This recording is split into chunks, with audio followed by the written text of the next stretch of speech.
नमस्ते साथीहरू, तपाईहरूलाई स्वागत छ हाम्रो युट्युब च्यानलमा सजिलो अकाउन्टिङमा। र आज हामीहरूको टपिक रहेको छ फाइनल अकाउन्ट। नाम सुन्दाखेरि एकदम सर्टकट सानो नाम जस्तो सुनिन्छ फाइनल अकाउन्ट, तर यो गर्न चाहिँ त्यतिकै गाह्रो छ।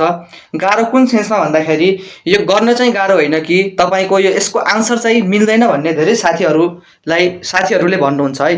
तर साँच्चैमा के हो, गाह्रो होइन, एकदम लेन्दी हुनाले गाह्रो लाग्ने मात्र हो, तर एकदम सजिलो छ फाइनल अकाउन्ट। र सुरु गरौँ फाइनल अकाउन्ट।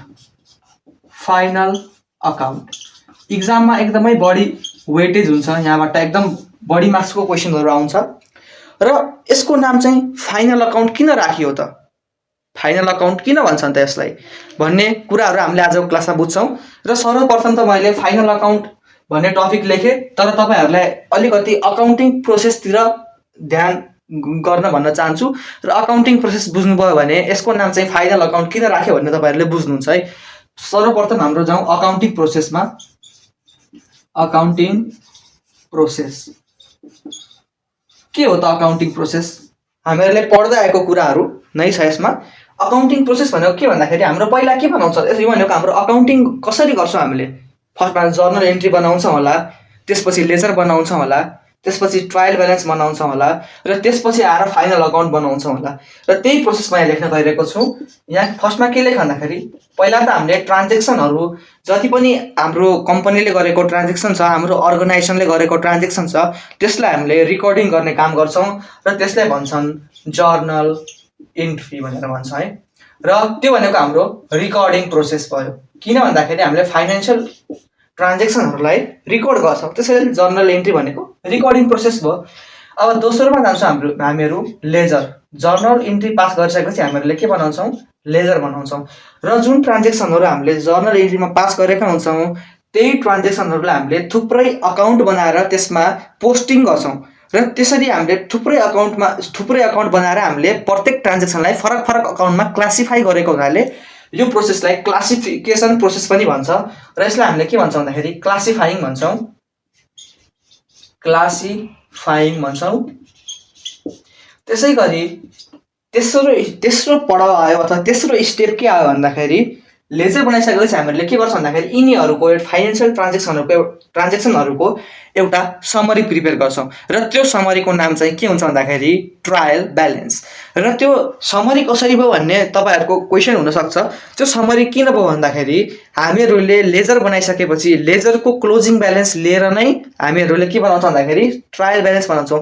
र त्यसरी क्लोजिङ ब्यालेन्स लिएर बनाउनु भनेको के, हामीले समराइज गर्नु हो, किनकि सर्टकटमा भन्यो नि त ट्रान्जेक्सनहरूको कुराहरू, र क्लोजिङमा के छ भन्ने कुरा देखियो। त्यसैले हामीले यसलाई के भन्छौँ भन्दाखेरि समराइजिङ प्रोसेस भन्छौँ। र त्यसको नाम चाहिँ के भन्दाखेरि ट्रायल ब्यालेन्स भन्छौँ।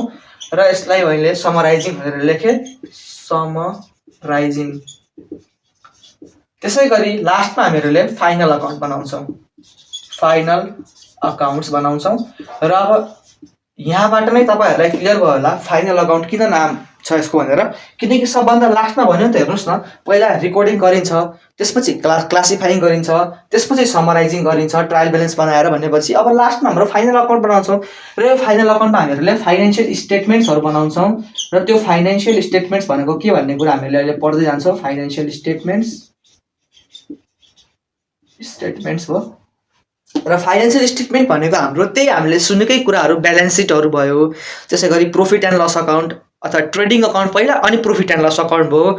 त्यसै गरी अरूहरू पनि छ। हाम्रो यसको कम्पोनेन्ट्सहरू कतिवटा छ भन्दाखेरि 5वटा कम्पोनेन्ट छ हाम्रो फाइनेन्सियल स्टेटमेन्ट्सभित्र आउँछ। र फाइनल अकाउन्टभित्र हामीले 5वटा कुराहरू पढ्नुपर्ने हुन्थ्यो, तर हाम्रो कोर्समा चाहिँ खालि 2टा कुरा मात्र छ। त्यो भनेको हाम्रो अहिले 11 को कोर्समा 2टा कुरा छ भनौँ। त्यो के भन्दाखेरि पहिलो कुरा हाम्रो रहेको छ ट्रेडिङ एन्ड पिएल अकाउन्ट भन्छ।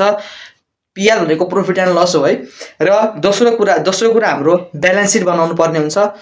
र तेस्रो कुरा भनेको हाम्रो स्टेटमेन्ट अफ क्यास फ्लो मतलब हाम्रो कम्पनीको क्यास अकाउन्ट बनाएको जस्तै हो, तर अलिक फ्यान्सी तरिकाले बनाउनु पर्छ। क्यास अकाउन्ट बनाउने होइन, त्यो क्यास हाम्रो कम्पनीबाट कति आउटफ्लो भयो र कति इनफ्लो भयो भन्ने कुरा हामीहरूले बनाउँछौँ। त्यसको नाम स्टेटमेन्ट अफ क्यास फ्लो रहेको छ, र त्यो हाम्रो क्लास 12 मा पढ्छौँ। त्यसै गरी हामीले पछि हाम्रो 11 क्लासमा त पढ्दैन, हामी पछि पढ्छौँ। त्यो भनेको statement of changes in equity हाम्रो 4th आइटम भयो। र हाम्रो 5th आइटम भनेको हाम्रो के छ भन्दाखेरि नोट्स टु अकाउन्ट भनेर भन्छ र त्यो नोट्स टु अकाउन्ट भनेको खालि केही पनि होइन, त्यसमा के भन्दाखेरि हाम्रो कम्पनीको अरू कहीँ पनि नआएको कुराहरू त्यहाँ हुन्छ। त्यो भनेको जस्तै हाम्रो कन्टिन्जेन्ट लायबिलिटिजहरू भन्छ, त्यो भनेको हाम्रो अहिलेको लायबिलिटी होइन कि त्यो कुनै पनि फ्युचरमा कुनै पनि इभेन्ट अकर भयो भने हुन सक्ने लायबिलिटी हो, त्यसलाई हामीले कहीँ पनि देखाउनु पर्दैन। त्यसैले सिधै नोट्स टु अकाउन्टमा देखाउने कुरा त्यो छोडिदिउँ, अहिले तपाईँहरूले बुझ्नुहुन्न होला, त्यति कुरा बुझौँ। र अब यहाँ के छ भन्दाखेरि फाइनल अकाउन्ट त भन्यो, र फाइनल अकाउन्ट बनाउनु भनेको के भन्दाखेरि यो फाइनल अकाउन्ट बनाउनु भनेको के भन्दाखेरि फाइनल अकाउन्ट बनाएपछि हाम्रो कम्पनीको प्रोफिट के छ, लस के छ भन्ने कुरा हाम्रो कम्पनीको थाहा पाउनु जरुरी हुन्छ। र त्यसको लागि हामीले विभिन्न रेसियोहरू लगाउँछौँ, ती विभिन्न एनालाइसिसहरू गर्छौँ। त्यो गर्ने हुनाले यसलाई हामीले एनालाइजिङ प्रोसेस भन्छौँ, एनालाइजिङ भन्छौँ। र त्यो कुरा एनालाइजिङ मात्र गरेर भएन, त्यसलाई इन्टरप्रेट पनि गर्नु पर्यो। त्यसैले हाम्रो एनालाइजिङ एन्ड इन्टरप्रेटिङ प्रोसेस भन्छ, यसलाई इन्टरप्रेटिङ प्रोसेस भन्छौँ। र अब लास्टमा चाहिँ के रह्यो भन्दाखेरि हाम्रो अकाउन्ट्स बनाउँछौँ। के त्यो अकाउन्ट्स एज अ अकाउन्टेन्टले मात्र बुझोस् भन्नको लागि हो होइन, त्यो भनेको फाइनेन्सियल स्टेटमेन्ट, हाम्रो balance sheet, profit and loss account. अब एउटा कुनै इन्भेस्टर छ, मानव एउटा इन्भेस्टर छ, मानव यो कम्पनीको फाइनेन्सियल स्टेटमेन्ट छ, त्यो भनेको हाम्रो ब्यालेन्स सिट छ, प्रॉफिट एन्ड लस अकाउन्ट छ। र अब एज अ इन्भेस्टर के मैले त्यो कम्पनीमा इन्भेस्टमेन्ट गर्छु, कति बेला गर्छु त, त्यसको प्रॉफिट एन्ड लस एनालाइसिस गरेर गर्ने त हो। त्यसको प्रॉफिट एन्ड लस प्रॉफिट छ भनेपछि पो इन्भेस्टमेन्ट गर्ला, लस भएको कम्पनीमा त इन्भेस्टमेन्ट गर्दैन नि त। हो त्यस्तो कुराहरू अब एज अ इन्भेस्टर मात्र नभएर एज अ म्यानेजमेन्ट हेरौँ है। अब कम्पनीको म्यानेजमेन्ट छु म, र मेरो कम्पनीले यदि प्रॉफिट गरेर आएको छ भने अझै प्रॉफिट कसरी गर्न सकिन्छ, त्यस्तो कुराहरू अझै प्रॉफिट कसरी गर्न सकिन्छ भन्ने कुराहरूको स्ट्र्याटेजीहरू बनाउन सक्छ कि सक्दैन, कम्पनीले बनाउनु पर्ने हुनसक्छ। र लसमा छ भने प्रॉफिटमा कसरी ल्याउने भन्ने स्ट्र्याटेजीहरू हुनसक्छ। र त्यस्तो कुरा जान्नको लागि चाहिँ नै हाम्रो यो फाइनल अकाउन्ट बुझ्नु पर्यो त्यो मान्छेले, अथवा यो त्यो एज अ होल त्यो जुन मान्छेलाई फाइनेन्सियल स्टेटमेन्ट चाहिएको हुन्छ त्यसलाई हामीहरूले युजर भन्ने गर्छौँ। एउटा सर्ट हाम्रो वर्ड छ युजर भनेर भन्छौँ। र त्यस्तो युजरहरूलाई यस्तो कुराहरू कम्युनिकेट गर्नुपर्ने हो, कम्युनिकेट पनि गराउँछ फाइनेन्सियल स्टेटमेन्टले। त्यसैले हामीले यसलाई कम्युनिकेटिङ प्रोसेस पनि भन्छौँ। र यहाँ कम्युनिकेटिङ पनि लेखेँ मैले, कम्युनिकेटिङ।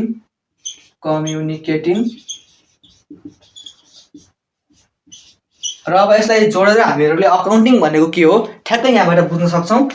मैले यहाँ लेखिदिएको छु, त्यसैले अब यहाँ स्याट यता यो साइडतिर हेर्नु होला, म यहाँ लेखिदिन्छु। अकाउन्टिङ भनेको के हो त भन्दाखेरि द प्रोसेस अफ, के गर्ने प्रोसेस हो त, रिकर्डिङ गर्ने प्रोसेस, रिकर्डिङ, क्लासिफाइङ गर्ने प्रोसेस, त्यसै गरी समराइजिङ गर्ने प्रोसेस, त्यसै गरी एनालाइजिङ र इन्टरप्रेटिङ गर्ने प्रोसेस, इन्टरप्रेटिङ एन्ड कम्युनिकेटिङ गर्ने प्रोसेस हो, कम्युनिकेटिङ द फाइनेन्सियल इन्फर्मेसन। कस्तो इन्फर्मेसन, फाइनेन्सियल इन्फर्मेसन। त्यो भनेको के भन्दाखेरि एसेट्स, लायबिलिटिज, एक्सपेन्स र इन्कमको कुराहरू भन्न खोजेको है। Financial information to the users is called accounting. यो हाम्रो अकाउन्टिङको डेफिनेसन रहेको छ। र अकाउन्टिङको डेफिनेसन तपाईँहरूले अब यसरी मजाले बुझ्न सक्नुहुन्छ यो प्रोसेसबाट। अब यो फाइनल अकाउन्ट किन भनिन्छ भन्ने कुरा भनिसकेँ मैले। अब यसपछि हामीहरू अगाडि बढौँ र अगाडि चाहिँ हामीहरू यसको अब कम्पोनेन्ट्स पढौँ। फाइनल अकाउन्टको कम्पोनेन्ट्सहरू के त, फाइनल अकाउन्टभित्र के पर्छ, कस्ता फाइनेन्सियल स्टेटमेन्टहरू पर्छन् भन्ने कुरा हामीले पढ्छौँ। र मैले भर्खर पनि भने त्यही कुराहरू मैले लेख्न गइरहेको छु।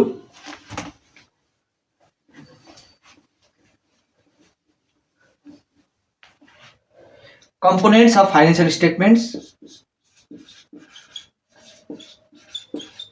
Components of financial statements.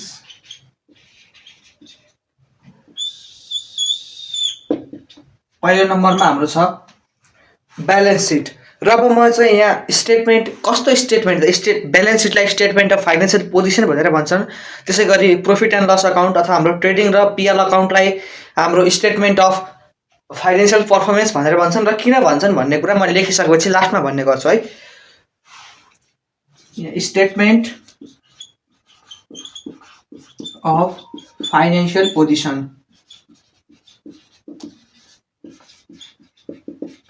जसलाई हामीले ब्यालेन्स सिट भन्छौँ। र यो हाम्रो यो चाहिँ 5वटा कम्पोनेन्ट्सहरू रहेको छ। दोस्रोमा आयो स्टेटमेन्ट अफ फाइनेन्सियल पर्फर्मेन्स,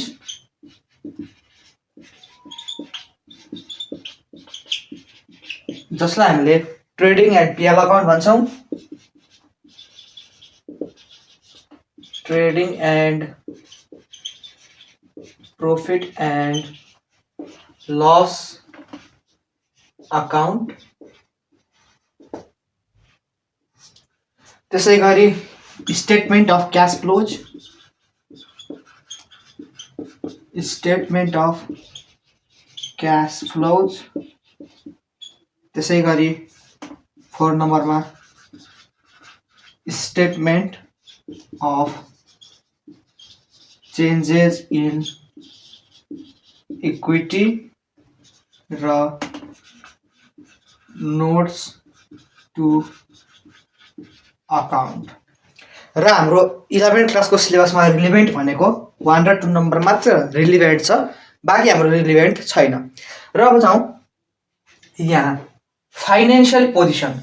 यसलाई फाइनेन्सियल पोजिसन किन भनेको हो, ब्यालेन्स सिटलाई र हाम्रो प्रॉफिट एन्ड लस अकाउन्टलाई किन फाइनेन्सियल पर्फर्मेन्सको स्टेटमेन्ट भनेको भन्ने कुरा छलफल गर्न जाउँ। अब किन भनेको त स्टेटमेन्ट अफ फाइनेन्सियल पर्फर्मेन्स भनेर प्रॉफिट एन्ड लस अकाउन्टलाई किन? अब हेरौँ, इक्जाम्पल हेरौँ। जस्तै कुनै पनि स्टुडेन्टको प्रोग्रेस रिपोर्ट के छ त, पर्फर्मेन्स कस्तो छ भन्नको लागि उसको रिजल्ट हेर्छौँ हामीले, र त्यो रिजल्टमा कति डिभिजन ल्याएको छ, डिस्टिङसन छ कि, फर्स्ट डिभिजन छ कि, सेकेन्ड डिभिजन छ कि भनेर हेर्छौँ हामीले। भनेपछि कम्पनीको पर्फर्मेन्स भनेको के हो भन्दाखेरि कम्पनीको पर्फर्मेन्स भनेको कम्पनीको नाफा अथवा नोक्सान, त्यो भनेको कम्पनीको प्रॉफिट अथवा कम्पनीको लस हो। त्यही कम्पनीको प्रॉफिट अथवा लस हेर्ने अकाउन्टको नाम प्रॉफिट एन्ड लस अकाउन्ट छ। त्यसैले यो स्टेटमेन्ट जुन हामीले बनाउँछौँ प्रॉफिट एन्ड लस अकाउन्टको, त्यो स्टेटमेन्टलाई भन्छौँ हामीहरूले फाइनेन्सियल पर्फर्मेन्सको स्टेटमेन्ट भनेर। सिम्पल छ, यो नै हो यसमा फाइनेन्सियल पर्फर्मेन्सको किन भन्छ भन्ने पछाडिको रिजन। र हाम्रो रहेको छ फाइनेन्सियल पोजिसन। ब्यालेन्स सिटलाई किन फाइनेन्सियल पोजिसन भनेर भन्छ? अब कुरो के छ भन्दाखेरि ब्यालेन्स सिटमा हाम्रो के आइटमहरू इन्क्लुड हुन्छ? हाम्रो एसेट्सहरू, हाम्रो लायबिलिटिजहरू। एसेट्स भन्नाले अब हेरौँ है, अब फाइनेन्सियल पोजिसन भन्नको लागि, पोजिसन भनेको कुन कुनै पनि सिचुएसन अथवा कुनै पनि टाइममा, कुनै पनि एउटा पिरियडमा होइन, कुनै पनि कुनै पनि पोइन्ट अफ टाइममा, जस्तै मानौँ हाम्रो आजको दिनमा, ठ्याक्कै आजको दिनमा भनौँ, अथवा हाम्रो अकाउन्टिङ पर्पजको लागि हेर्ने भने वर्षको अन्तिममा, आर्थिक वर्षको अन्तिममा, त्यो भनेको फिस्कल इयरको इन्डमा। र फिस्कल इयर भनेको के भन्ने कुरा म एकछिनमा छलफल गर्न गइरहेको छु, तपाईँहरू टेन्सन नलिनु होला। फिस्कल इयरको इन्डमा, त्यो भनेको हाम्रो नेपालको लागि चाहिँ असाढको इन्डमा है, त्यो भनेको असाढको मसान्तमा। अब असाढको मसान्तमा त्यो कम्पनीसँग कति एसेट छ भनेको, कति मसिनरी छ, कति कम्प्युटर छ, मतलब कम्प्युटरको ब्यालेन्स, त्यो भनेको हाम्रो कुनै पनि लेजरको क्लोजिङ ब्यालेन्स भनेर बुझौँ है। अब हेरौँ लास्ट दिनमा के, जस्तै असाढको मसान्तमा भेकल्स कति रुपियाँको बराबरको भेकल्स छ, कति क्यास ब्यालेन्स छ मसँग, कम्पनीसँग कति ब्याङ्क ब्यालेन्स छ। अथवा लायबिलिटिजतिर हेर्ने भने मैले अरूलाई तिर्नुपर्ने कति छ, मतलब मेरो क्रेडिटर्स कति छ, मेरो पोजिसन के छ त अहिले करेन्ट मेरो। जस्तै हाम्रो इक्जाम रिजल्ट हुन्छ, रिजल्टमा हाम्रो फर्स्ट पोजिसन, सेकेन्ड पोजिसन भन्छौँ। त्यस्तै यहाँको लागि चाहिँ अहिले हाम्रो पोजिसन भनेको चाहिँ नि हाम्रो अहिले करेन्ट सिचुएसन के छ त, हाम्रो कम्पनीमा एसेट कति छ, लायबिलिटिज कति छ भन्ने कुरा जस्तै हो। र अब हाम्रो लिनुपर्ने कति छ, त्यो भनेको डेटर्स, त्यो भनेको हाम्रो एसेट साइडतिर देखाउनु पर्यो। त्यही कुरा हाम्रो के छ अहिले भने हेर्नको लागि चाहिँ नि हामीले ब्यालेन्स सिट बनाएको हौँ, र त्यो ब्यालेन्स सिटलाई हामीहरूले फाइनेन्सियल पोजिसन त्यसैले भनेका हौँ। मतलब हाम्रो करेन्टली हाम्रो अहिलेको स्ट्यान्डिङ, हामी अहिले कहाँ खडा छौँ, हाम्रो कम्पनी कहाँ खडा छ, हाम्रो के छ त अहिले सिचुएसन भनेर, हाम्रो पोजिसन के छ भन्ने कुरा हाम्रो ब्यालेन्सले देखाउने हुनाले हाम्रो यसको नाम स्टेटमेन्ट अफ फाइनेन्सियल पोजिसन रहेको छ। र अब हामी जान्छौँ स्टेटमेन्ट अफ क्यास फ्लो। यो भनेको हाम्रो 12th क्लासमा छ, र खासमा यो क्यास फ्लो भनेको मैले अघि पनि भने सिम्पल हाम्रो क्यास अकाउन्ट जस्तै हो, तर क्यास अकाउन्ट चाहिँ होइन। क्यास अकाउन्ट जस्तै नै हाम्रो क्यासको आउटफ्लो कसरी भयो र इनफ्लो कसरी भयो र के कुराहरूमा आउटफ्लो र इनफ्लो भन्ने कुरा देखाउने हो, तर एउटा फ्यान्सी तरिकाले देखाउँछौँ। त्यही नै हाम्रो स्टेटमेन्ट अफ क्यास फ्लो छ, हामी यो क्लास 12 मा पढ्छौँ।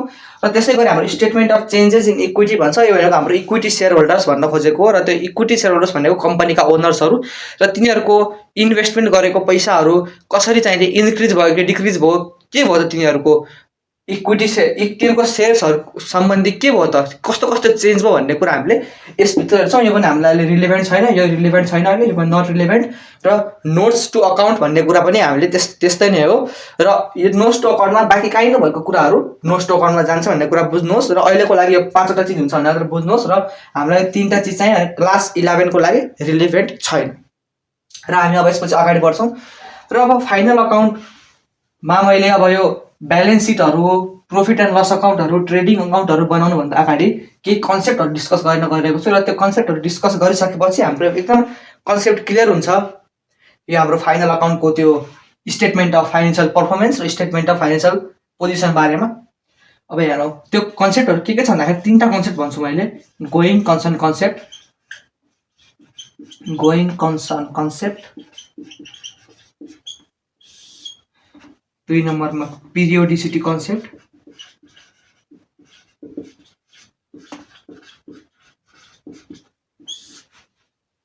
त्यसै गरी हाम्रो तेस्रो कन्सेप्ट हामीले पढ्छ म्याचिङ कन्सेप्ट भनेर।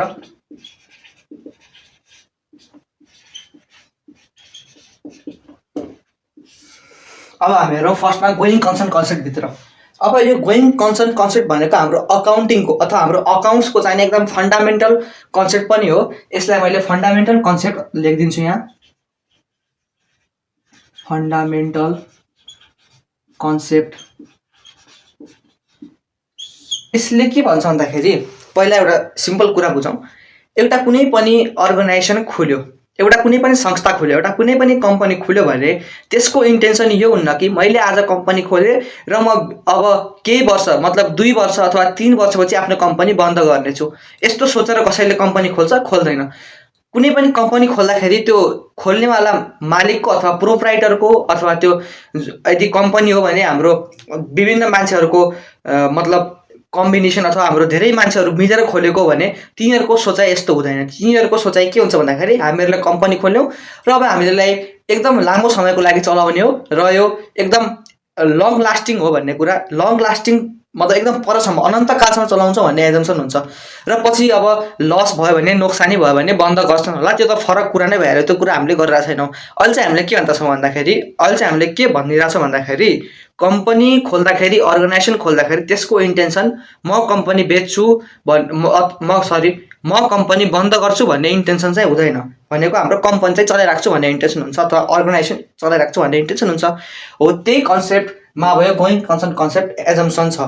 यसको एजम्सन के छ भन्दाखेरि कुनै पनि कम्पनी खुल्छ भने त्यो चाहिँ एकदम लङ टर्मको लागि खुल्छ। Once a company is established it will run for a long period of life अथवा लङ टाइम भनेर बुझौँ। त्यो भनेको हाम्रो इन्फाइनाइट पिरियडसम्म, अनन्तकालसम्म चल्छ भन्ने हाम्रो एजम्सन हुन्छ अकाउन्टमा चाहिँ। त्यसैले हाम्रो फन्डामेन्टल कन्सेप्ट अथवा फन्डामेन्टल एजम्सन भनौँ, यसलाई फन्डामेन्टल एजम्सन भनिदिउँ। के भन्छ भन्दाखेरि organisation once established has a long period of life.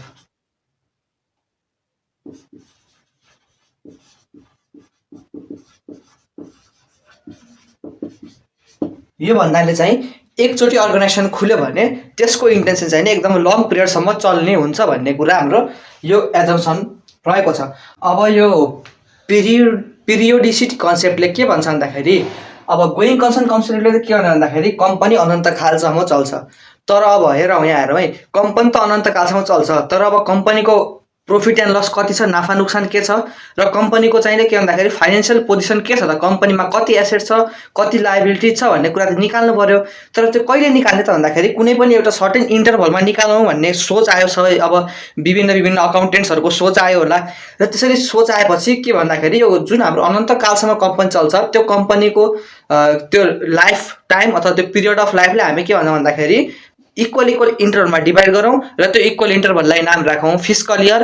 र जुन हाम्रो प्रॉफिट एन्ड लस अकाउन्ट बनाउँदाखेरि अनि हाम्रो ब्यालेन्स सिट बनाउँदाखेरि हामीहरूले त्यो पिरियडको लागि बनाउँछौँ नि त। जस्तै हामी profit and loss account for the year ended भनेर यसरी लेख्छौँ नि त, यो वर्षको लागि भनेर। अनि त्यसै गरी हाम्रो ब्यालेन्स सिट बनाउँदाखेरि ब्यालेन्स सिट एज अन भनेर यो डेट लेख्छौँ नि, हो त्यसरी चाहिँ भन्दाखेरि प्रत्येक आर्थिक वर्षको लागि हामीले प्रॉफिट एन्ड लस अकाउन्ट र ब्यालेन्स सिट बनाउँछौँ। त्यसैले हाम्रो त्यो किन बनाउनुपर्छ भन्दाखेरि हाम्रो अनन्तकालसम्म चल्ने कम्पनीलाई चाहिँ नि त्यसको लाइफलाई टुक्रा टुक्रा विभाजन गरेको हुनाले हामी त्यसलाई बनाउँछौँ। त्यही हाम्रो पिरियडिस्टिक कन्सेप्टले भन्छ। के भन्छ भन्दाखेरि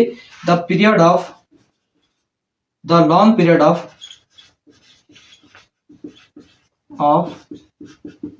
life of organization is divided into equal interval of time called fiscal year। अब हामीहरूले यो फिस्कल इयरलाई चिन्छौँ है। कसरी चिन्छौँ भन्दाखेरि हाम्रो नेपालको सन्दर्भमा हामीहरूले भन्छौँ है। र अब म यहाँ म्याचिङ कन्सेप्ट म एकछिनमा लेखिहाल्छु, यो अहिले मेटाइदिएँ मैले यहाँ हेर्नु है। अब फिस्कल इयर अथवा म पिरियडिसिटी कन्सेप्टलाई एउटा चित्र बनाएर सिकाउँछु है तपाईँहरूलाई। यस्तै मानौँ यो भनेको हाम्रो के भन्दाखेरि गोइङ कन्सर्नले के भन्छ भन्दाखेरि यहाँ हेर्नु है, गोइङ कन्सर्न कन्सेप्ट एउटा कुनै पनि अर्गनाइजेसन इस्ट्याब्लिस्ड भयो। एउटा अर्गनाइजेसन इस्ट्याब्लिस्ड भएपछि त्यसको चाहिँ नि हाम्रो लङ पिरियड अफ लाइफ हुन्छ, त्यो भनेको हाम्रो अनन्तकालसम्म चल्छ भन्ने हाम्रो एजम्सन रहेको छ। त्यसैले मैले यहाँ इन्फाइनाइटको सिम्बल देखाइदिएँ, इन्फाइनाइटको सिम्बल। र अब यहाँ हेरौँ, अब पिरियडिसिटी कन्सेप्टले के भन्छ भन्दाखेरि जुन यो इन्फाइनाइट पिरियड अफ लाइफ छ कम्पनीको अर्गनाइजेसनको, त्यसलाई हामीले इक्वल इन्टरभलमा डिभाइड गर्छौँ र त्यो इक्वल इन्टरभललाई हामीले फिस्कल इयर भन्छौँ। मानौँ यो टोटल हाम्रो यो इन्फाइनाइटसम्म छ भनेपछि अब यहाँ हेरौँ इक्वल इन्टरभल हामीलाई डिभाइड गरिदिन्छौँ है। यो इक्वल छ भन्ने मान्नु होला। र यसरी इक्वल इन्टरभलमा डिभाइड गऱ्यौँ भनेपछि अब यो के भयो त, फिस्कल इयर भयो। यो जुन हामीले डिभाइड गऱ्यौँ यसलाई हामीले के भन्छ भन्दाखेरि फिस्कल इयर। र हाम्रो नेपालको सन्दर्भमा हेरौँ, नेपालको सन्दर्भमा फिस्कल इयर कहिलेदेखि कहिलेसम्म हुन्छ भन्दाखेरि श्रावणको फर्स्टबाट असाढको मसान्तसम्म हुन्छ। त्यो भनेको श्रावण फर्स्ट भनेको 1 श्रावण हो, 1 श्रावणदेखि असाढ लास्टसम्म, 2 असाढ लास्ट। अब मैले यहाँ असाढ लास्ट लेखिरहेको छु। यसको चाहिँ एउटा रिजन छ।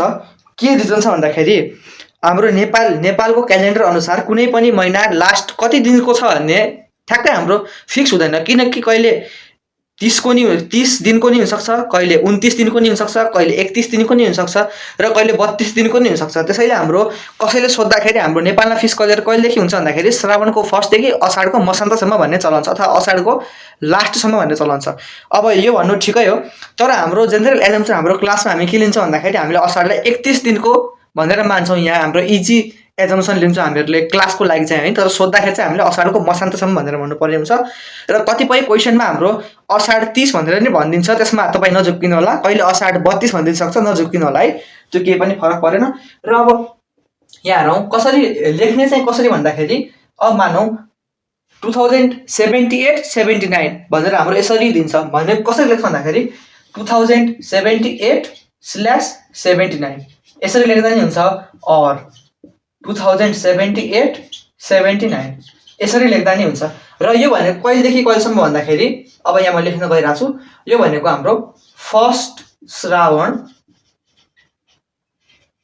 2078, पहिला 2078 आयो होला, 2 कति भन्दाखेरि अब हामीले एजम्सन के लिन्छ भन्दाखेरि 31 असाढ भनेर एजम्सन लिन्छ है क्लासमा चाहिँ, 2 31 असाढ 2079। यो हाम्रो सिम्पल कुरा हो। र त्यसै गरी अब यहाँ हेरौँ 2078 75 76 यो भने कहिले होला त 1 श्रावण 2075 देखि 31 असाढ 2076 सम्म कहिले भन्दाखेरि श्रावण 1 श्रावण 2075 देखि 31 असाढ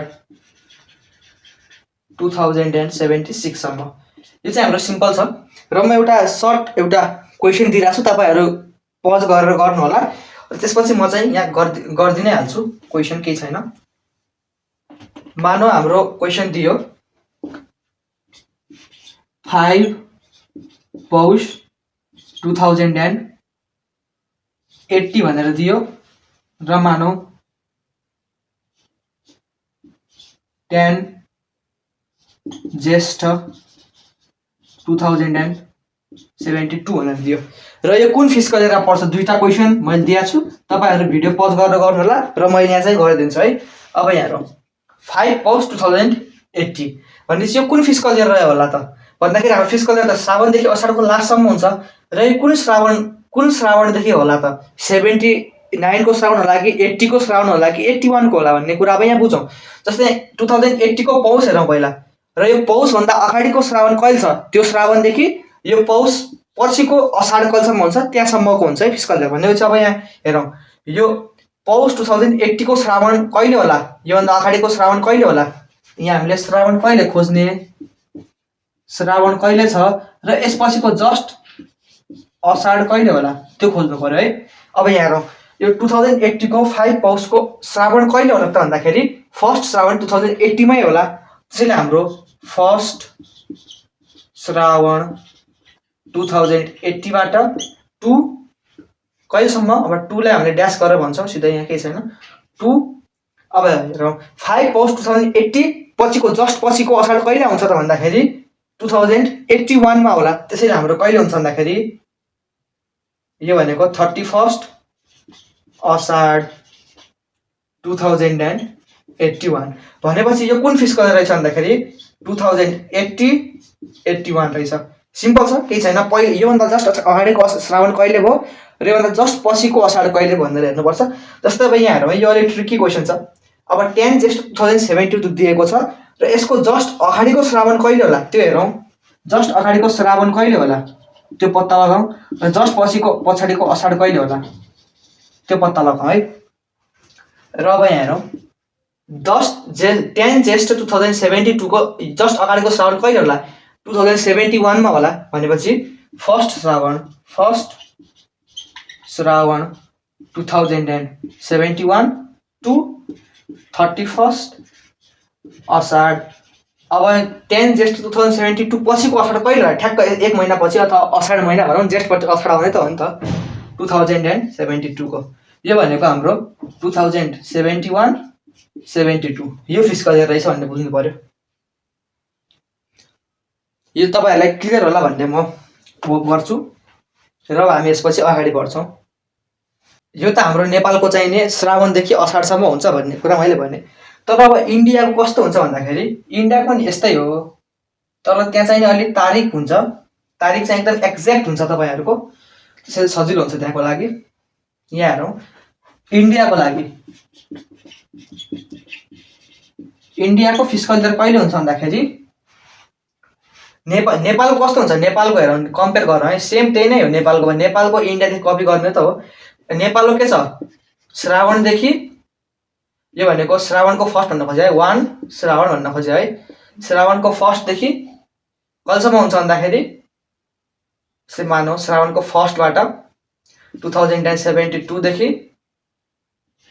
असाढको 31 भन्छु मैले हैन असाढ भनेको हाम्रो ठ्याक्कै 3 हो 2073 सम्म यस्तो हुन्छ त्यसैगरी इन्डियाको चाहिँ के हुन्छ भन्दाखेरि इन्डियाको पनि 4 महिनादेखि 3 महिनासम्म नै हुन्छ त्यो भनेको इन्डियाको 4 भनेको कुन हो जनवरी फेब्रुअरी मार्च अप्रिल भनेको हाम्रो अप्रिल टु 3 भनेको के हो त मार्च भनेको हाम्रो मार्चसम्म यो भनेको जस्तै मानौ 2015 16 छ भने कहिलेदेखि कहिलेसम्म हुन्छ भन्दाखेरि 1 अप्रिल 14 2015 भनेको 1 अप्रिल 2015 देखि 2 कहिलेसम्म होला मार्चसम्म मार्च कति हुन्छ भन्दाखेरि 31 मार्च 2016सम्म।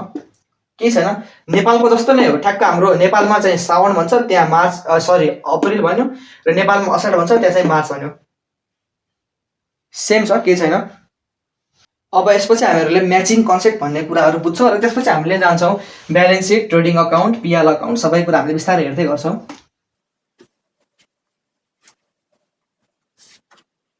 अब हाम्रो गोइङ कन्सर्न कन्सेप्ट, पिरियोडिसिटी कन्सेप्ट पछि थर्ड कन्सेप्ट रहेको छ म्याचिङ कन्सेप्ट। थर्ड कन्सेप्ट रहेको छ म्याचिङ कन्सेप्ट। के हो त यो म्याचिङ कन्सेप्ट भनेको, त्यो कुरा बुझ्न जाउँ। र त्यो बुझ्नको लागि म एउटा इक्जाम्पल दिन गइरहेको छु, र तपाईँहरूलाई म फेरि भनिरहेको छु, यो जुन मैले कन्सेप्टहरू भनिरहेको छु, यो कन्सेप्टहरू हामीलाई फाइनल अकाउन्ट गर्नको लागि एकदमै इम्पोर्टेन्ट हुन्छ, र यो बुझ्नु जरुरी हुन्छ, एकदमै हेल्पफुल हुन्छ। अब यो कन्सेप्टको इक्जाम्पल के दिन्छु भन्दाखेरि, अब एउटा मान्छेले के गर्छ भन्दाखेरि पर्चेज 100 पेन्स @10 इच, अथवा 10 पेन्स भनौँ @100 इच भनौँ। कति भन्दाखेरि अब यहाँ हाम्रो 1000 रुपिज आयो। त्यसै गरी सोल्ड 5 पेन्स @150 इच भनौँ। कति हुन्छ भन्दाखेरि 15 5 जा 75, 750 भयो। र अब तपाईँहरू मलाई भन्नुहोस् यसको प्रोफिट कति होला, प्रोफिट अथवा लस के हुन्छ, कति होला भन्ने भन्नुहोस् मलाई। र जेनरली तपाईँहरूले झट्ट यसरी एकदम फास्टमा भन्नुपर्दाखेरि 1000 - 750 250 रुपिस लस छ भन्नु होला, तर त्यो चाहिँ एकदमै गल्ती आन्सर हो। अब यहाँ हेरौँ, यहाँ कति 5वटा पेन सोल्ड गरेको छ, र यहाँ पर्चेस प्राइस कतिवटा पेनको दिएको छ, 10वटा पेनको 1000 रुपियाँ भनेर दिएको छ, ठिक छ। अब यहाँ सोल्ड 5वटा पेन्स छ भने पर्चेस प्राइस पनि त 5वटा पेन्सको निकालेर कति पर्चेस प्राइस हुन्छ, र 5वटा पेन्सकै पर्चेस प्राइस माइनस 5वटा पेन्सको सोल्ड प्राइस गरेपछि पो हाम्रो प्रोफिट छ कि लस भनेर हामीलाई थाहा हुन्छ, र हामी त्यही गर्छौँ, अनि प्रोफिट लस भनेर थाहा हुन्छ। हो त्यो नै हो म्याचिङ कन्सेप्ट। र म तपाईँहरूलाई अहिले नै यसको डिफिनेसन लेखाएर यहाँ इक्जाम्पलसँग लिङ्क गराएर भन्छु। यहाँ हेरौँ, 5 पेन्स कति हुन्छ, 500 जा 500 भयो, यो हाम्रो पर्चेस प्राइस हो, र हाम्रो सेल प्राइस भनेको 5 × 150 भनेको 750 भन्नाले सेलिङ प्राइस बढी छ कस्ट प्राइस भन्दा, भनेपछि हाम्रो के रहेछ, प्रोफिट रहेछ। कति रुपियाँ, 250 रुपिस प्रोफिट रहेछ। यसरी हामीले निकाल्नु पर्यो। यहाँ सिधै हेर्दाखेरि 250 रुपिस लस चाहिँ नभन्नु होला है। अब यहाँ हेर्नुहोस्, म्याचिङ कन्सेप्टले के भन्छ भन्दाखेरि, यसरी नै कुनै पनि इन्कम जेनेरेट भयो भने त्यो इन्कम जेनेरेट गर्नको लागि जति पनि कस्ट लागेको हुन्छ, त्यो कस्ट र इन्कम दुईटालाई म्याच गर्नुपर्छ भन्छ, ठिक छ। बुझ्नु भएन होला, म यहाँ भनिदिन्छु, फेरि डिफिनेसन लेखेर भन्छु। द इन्कम एन्ड, यसलाई म यता लेख्छु, एकदम राम्रो तरिकाले लेख्छु। म्याचिङ कन्सेप्टको डिफिनेसन के छ भन्दाखेरि, the income and expenses of a particular fiscal year shall be matched in order to find profit or loss। यो भन्न खोजेको के भन्दाखेरि, कुनै पनि इन्कम र एक्सपेन्स, कुनै पनि फिस्कल इयरमा यदि इन्कम कमाउँछ र त्यो इन्कम कमाउनको लागि कुनै पनि एक्सपेन्स खर्चहरू हुन्छ भने त्यस्तो इन्कम र एक्सपेन्सलाई हामीले म्याच गर्छौँ, र त्यसपछि बल्ल प्रोफिट र लस निकाल्छौँ भन्छ। र यसको चाहिँ हामी एक्सप्लेनेसन भन्छौँ। एक्सप्लेनेसनमा के छ भन्दाखेरि, if the income is booked अथवा recorded in a particular year, particular fiscal year, then the expenses incurred to generate such income shall also be booked in the same fiscal year.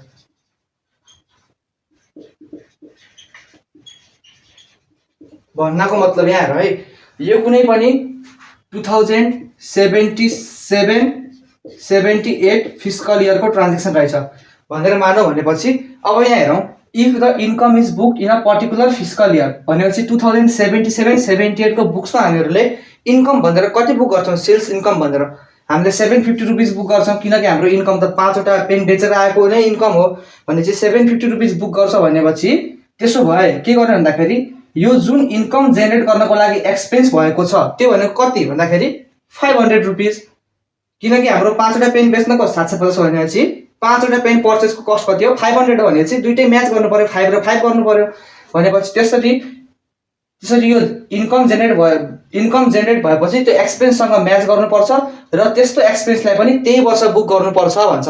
त्यसो भए मैले अब पछि स्टेटमेन्ट बनाउँदाखेरि, profit and loss account बनाउँदाखेरि अथवा trading account बनाउँदाखेरि आफ्नो सेल्समा 750 रुपिस हाल्छु र आफ्नो कस्ट अथवा हाम्रो एक्सपेन्समा कति हाल्छु भन्दाखेरि 500 रुपिस हाल्छु र मैले प्रॉफिट भनेर 250 रुपिस देखाउँछु पछि हाम्रो स्टेटमेन्टमा। यसरी यो चाहिँ हाम्रो म्याचिङ कन्सेप्टले यस्तो भन्छ। र अब तपाईहरुलाई म्याचिङ कन्सेप्ट क्लियर भयो भने हामीहरु अगाडि बढ्छौं। अब हामीहरु ब्यालेन्स सिट कसरी बनाउने त्यो जान्छौं र हाम्रो म्याचिङ कन्सेप्टमा यही नै रहेको छ। हामीहरु पछि क्वेशन गर्दै जाँदाखेरि म्याचिङ कन्सेप्ट अझै फेरि हाम्रो क्लियर हुँदै जान्छ। जसले बुझ्नु भएको छैन बिस्तारै बुझाउँदै जान्छु।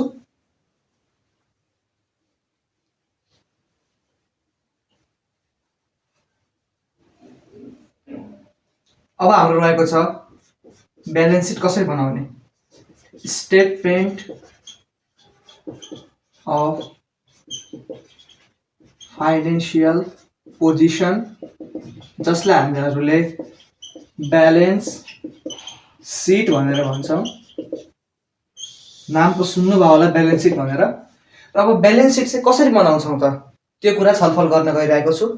अब हामीहरु ब्यालेन्स सिटको कसरी फर्मेट बनाउने भन्ने कुरा छलफल गर्न गइरहेको छु। नर्मली हामीले के गर्छौं भन्दाखेरि पहिला ब्यालेन्स सिट भनेर लेख्छौं, ब्यालेन्स सिट भनेर लेख्छौं र हामीहरुले अघि पढेको पिरियोडिसिटी कन्सेप्टमा पनि हामीले भनेका थियौं हामीले आफ्नो कम्पनी अनन्त कालसम्म चल्छ भनेका थियौं र अनन्त कालसम्म चल्छ भन्ने एजम्पसन छ र अकाउन्टिङ गर्नको लागि फाइनान्शियल पोजिसन बनाउनको लागि हामीले त्यसलाई चाहिँ एउटा इक्वल इन्टरभलमा डिभाइड गरेका थियौं र त्यो इक्वल इन्टरभललाई हामीले फिस्कल इयर भनेका थियौं। त्यसैगरी ब्यालेन्स सिट कहिले बन्छ भन्दाखेरि फिस्कल इयरको लास्ट डेटमा भनेपछि कहिले हाम्रो नेपालको केसमा के भन्दाखेरि असाढको मसान्तमा बन्छ भनेपछि अब यहाँ के लेख्नु पर्यो भन्दाखेरि कहिले बन्छ, कहिलेको ब्यालेन्स सिट हो भन्दाखेरि एज अन। हामीले यहाँ चाहिँ नि एज अन भनेर लगाइरहेको छौं किन कहिलेको त एज अन भनेर यो दिनको भनेर हामीले ठ्याक्क स्पेसिफाई गरेको छ र कुन दिनको भन्दाखेरि 31 असाढ भन्छ के। अब 31 असाढ अनि इयर चाहिँ हाम्रो मैले अहिले यहाँ काटिदिएको छु 4वटा अंक ठ्याक्क यहाँ भयो हैन। एज अन भनेर यसरी हाम्रो डेट राख्नु पर्छ यहाँनिर। यो तपाईहरुले एकदम विशेष ध्यान दिनु होला। यो चाहिँ हाम्रो यो दिनको ब्यालेन्स सिट हो भन्न खोजेको। ठ्याक्क ब्यालेन्स सिट ठ्याक्क यो दिनमा भनेर हुन्छ है। र अब यहाँ हेरौं त्यसपछि हाम्रो लेफ्ट साइडतिर हामीहरुले लायबिलिटीज भनेर लेख्छौं, हाम्रो दायित्वहरु के छ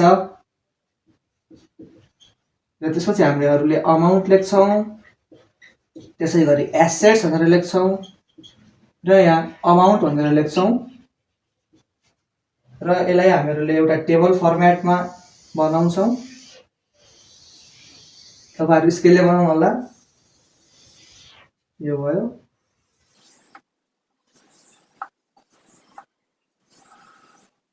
र अब यहाँ लास्टमा हामीहरुले टोटल भनेर लेख्छौं।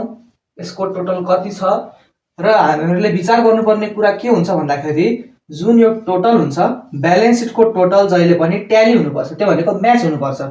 दुईटै यो टोटलहरु बराबर हुनुपर्छ। म यहाँ लेखिदिन्छु। यहाँ चाहिँ अब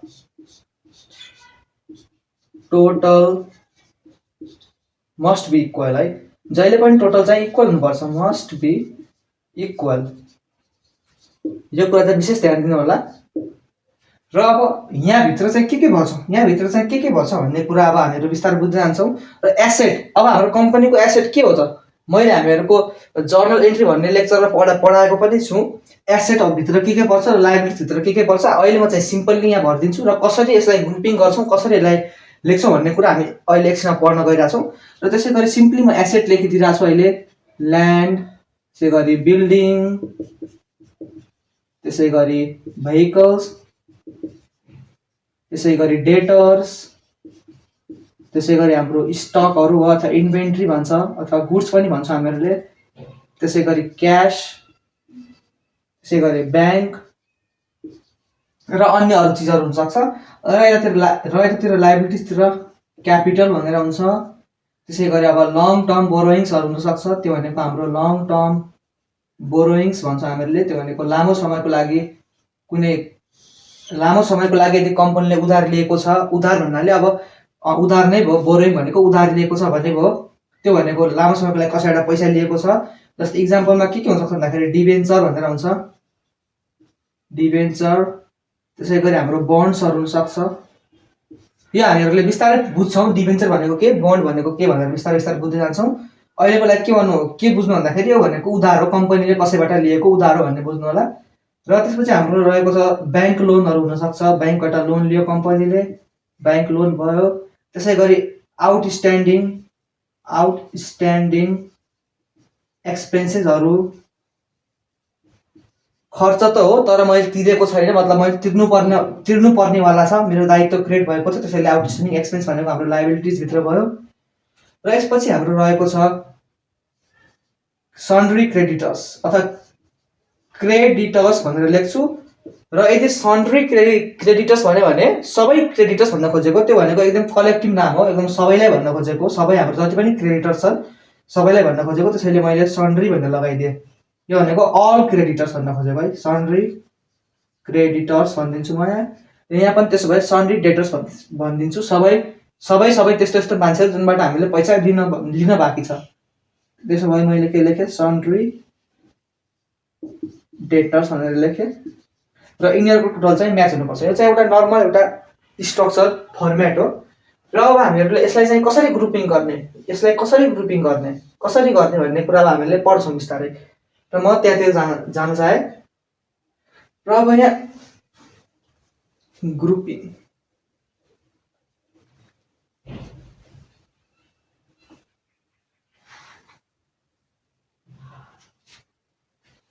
अब यहाँ हेर्नुहोस्, ग्रुपिङ भने नि हुन्छ अथवा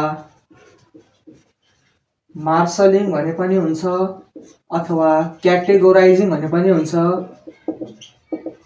जे भने पनि एउटै कुरा हो है। अफ ब्यालेन्स सिट आइटम्स, यो भनेको एसेट्स र लायबिलिटिजलाई भन्न खोजेको। ब्यालेन्स सिट आइटम्स भनेको एसेट्स र लायबिलिटिजलाई भन्न खोजेको। र यो गर्ने तरिका दुई तरिकाले गर्न सकिन्छ ग्रुपिङ। पहिलो तरिका रहेको छ पर्मानेन्स एप्रोच,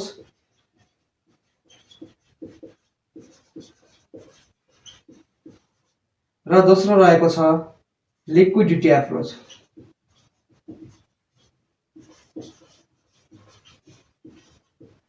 अब पर्मानेन्स एप्रोचले के भन्छ भन्दाखेरि हामीहरू ब्यालेन्स सिटमा त्यो एसेट्सहरूलाई लायबिलिटिजहरूलाई त्यसरी एरेन्ज गर्छौँ ताकि त्यो कसरी होस् भन्दाखेरि पर्मानेन्सीको आधारमा होस्। त्यो भनेको टेम्पोररी आधारमा नभएर पर्मानेन्ट आधारमा। त्यो भनेको जस्तै हेरौँ, लङ टर्म एसेट्सहरूलाई हामीले पहिला देखाउँछौँ र सर्ट टर्म एसेट्सहरूलाई पछि देखाउँछौँ भन्नाले इक्जाम्पलको लागि जस्तै हामीसँग ल्यान्ड एसेट्स छ। ल्यान्ड भन्ने एसेट्स के हाम्रो पर्मानेन्ट नेचरको हो, किन भन्दाखेरि त्यो एसेट्स भनेको हाम्रो छिट्टै त्यसलाई हामीहरूले बेच्दैनौँ। ल्यान्डलाई बिस्तारै बेच्छौँ होला, केही वर्ष युज गर्छौँ, युज गरेपछि अनि बेच्छौँ। तर अब हेरौँ क्यास, मसँग पैसा छ, मैले पैसा खर्च गरि नै हालेँ, त्यसको के पर्मानेन्ट नेचर भयो, त्यसको टेम्पोररी नेचर भयो। त्यसैले पर्मानेन्स एप्रोचले के भन्छ भन्दाखेरि पर्मानेन्ट नेचरका आइटम्सहरूलाई पहिला एरेन्ज गर्नु र बिस्तारै तल जाँदाखेरि पर्मानेन्सी घट्दै जाओस् भन्छ। जस्तै इक्जाम्पलको लागि मैले भन्छु, हेर्नुहोस् है, ब्यालेन्स सिट भनेर लेख्छु, त्यसै गरी एज अन भनेर लेख्छु, अनि हाम्रो डेट यो दिनको भनेर लेख्छु। र अब यहाँ लायबिलिटिज भनेर लेख्छु, अमाउन्ट लेखेँ, एसेट्स लेखेँ र अमाउन्ट लेखेँ।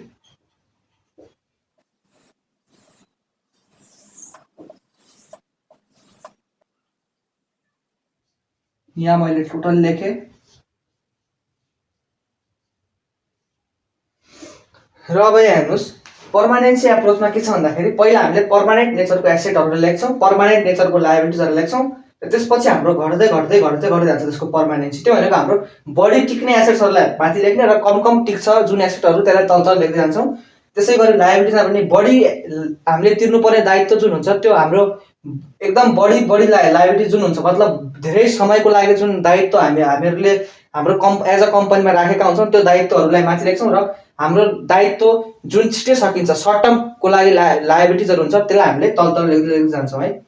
अब एसेटमा हेरौँ, जस्तै हाम्रो फर्स्टमा हामीले लेख्छौँ फिक्स्ड एसेट्स, फिक्स्ड एसेट्सहरू लेख्छौँ र यो फिक्स्ड एसेट्सभित्र के पर्छ भन्दाखेरि हाम्रो एकदम लामो समयको लागि युज हुने एसेट्सहरू, जस्तै मानौँ ल्यान्डहरू हुनसक्छ, ल्यान्ड हुनसक्छ, त्यसै गरी बिल्डिङ हुनसक्छ, त्यसै गरी भेहिकलहरू हुनसक्छ, त्यसै गरी अरू के हुनसक्छ मसिनरीहरू हुनसक्छ र अन्य अरू कुराहरू। त्यसपछि हामीहरूले लेख्छौँ इन्टेन्जिबल एसेट्स, इन्टेन्जिबल एसेट्स। के हो त यो इन्टेन्जिबल एसेट्स भनेको जस्तो लाग्यो होला तपाईँहरूलाई? यो इन्टेन्जिबल एसेट्स भनेको केही पनि होइन, यो भनेको त्यस्ता एसेट्सहरू जुन चाहिने हाम्रो एसेट्स त हो तर फिजिकली प्रेजेन्ट हुँदैन, मतलब they are not physically present. भनेपछि कस्तो एसेट्सहरू हुनसक्छ, जस्तै मानौँ कपिराइटहरू हुनसक्छ, प्याटेन्ट्सहरू हुनसक्छ, ट्रेडमार्कहरू हुनसक्छ, गुडविल हुनसक्छ, गुडविलहरू हुनसक्छ, त्यसै गरी ट्रेडमार्कहरू हुनसक्छ, त्यसै गरी प्याटेन्ट्सहरू हुनसक्छ, आदि आदि इत्यादिहरू कुरा धेरै हुनसक्छ यसभित्र। र त्यसपछि हाम्रो रहेको छ करेन्ट एसेट्स, करेन्ट एसेट्स यो भनेको सर्ट टर्म एसेट्सहरू हो करेन्ट एसेट्स भनेको। र यसभित्र हाम्रो के हुन्छ भन्दाखेरि सबै बाँकी जति पनि छन् स्टक, डेटर्सहरू हुनसक्छ, त्यसै गरी हाम्रो प्रिपेड एक्सपेन्सहरू हुनसक्छ, प्रिपेड एक्सपेन्स यो भनेको त्यस्ता खर्चहरू जुन चाहिँ हामीले पहिला नै तिरिसक्यौँ भनेको हाम्रो एडभान्स पेमेन्टहरू हुनसक्छ यसमा, त्यो भनेको एडभान्स पेमेन्ट हो। र त्यसपछि हाम्रो क्यास एट ब्याङ्क हुनसक्छ, ब्याङ्क ब्यालेन्सहरू हुनसक्छ, र त्यसपछि हाम्रो cash in hand, cash in hand हाम्रो हातमा भएको पैसाहरू क्यास इन ह्यान्डहरू हुनसक्छ। यो हाम्रो रह्यो एसेटभित्र। त्यसै गरी लायबिलिटिजभित्र के हुनसक्छ भन्दाखेरि पहिलो कुरा त क्यापिटल हुन्छ, सेयर क्यापिटल भयो। क्यापिटल पछि हाम्रो लङ टर्म बोरोइङ्सहरू, पहिला हाम्रो लङ टर्म लायबिलिटिजहरू लेख्ने, त्यो भनेको हाम्रो लङ टर्म बोरोइङ भयो, लङ टर्म बोरोइङ्सहरू भयो, त्यो भनेको हाम्रो डिभेन्चर र बोन्ड भनेको जस्तो भइहाल्यो। त्यसपछि हाम्रो सर्ट टर्म बोरोइङ्स, अब घट्दै घट्दै गयो पर्मानेन्सी, सर्ट टर्म बोरोइङ्स त्यो भनेको हाम्रो ब्याङ्क लोन जस्तो भयो, यो भनेको ब्याङ्क लोन जस्तो, ब्याङ्क लोन जस्तो।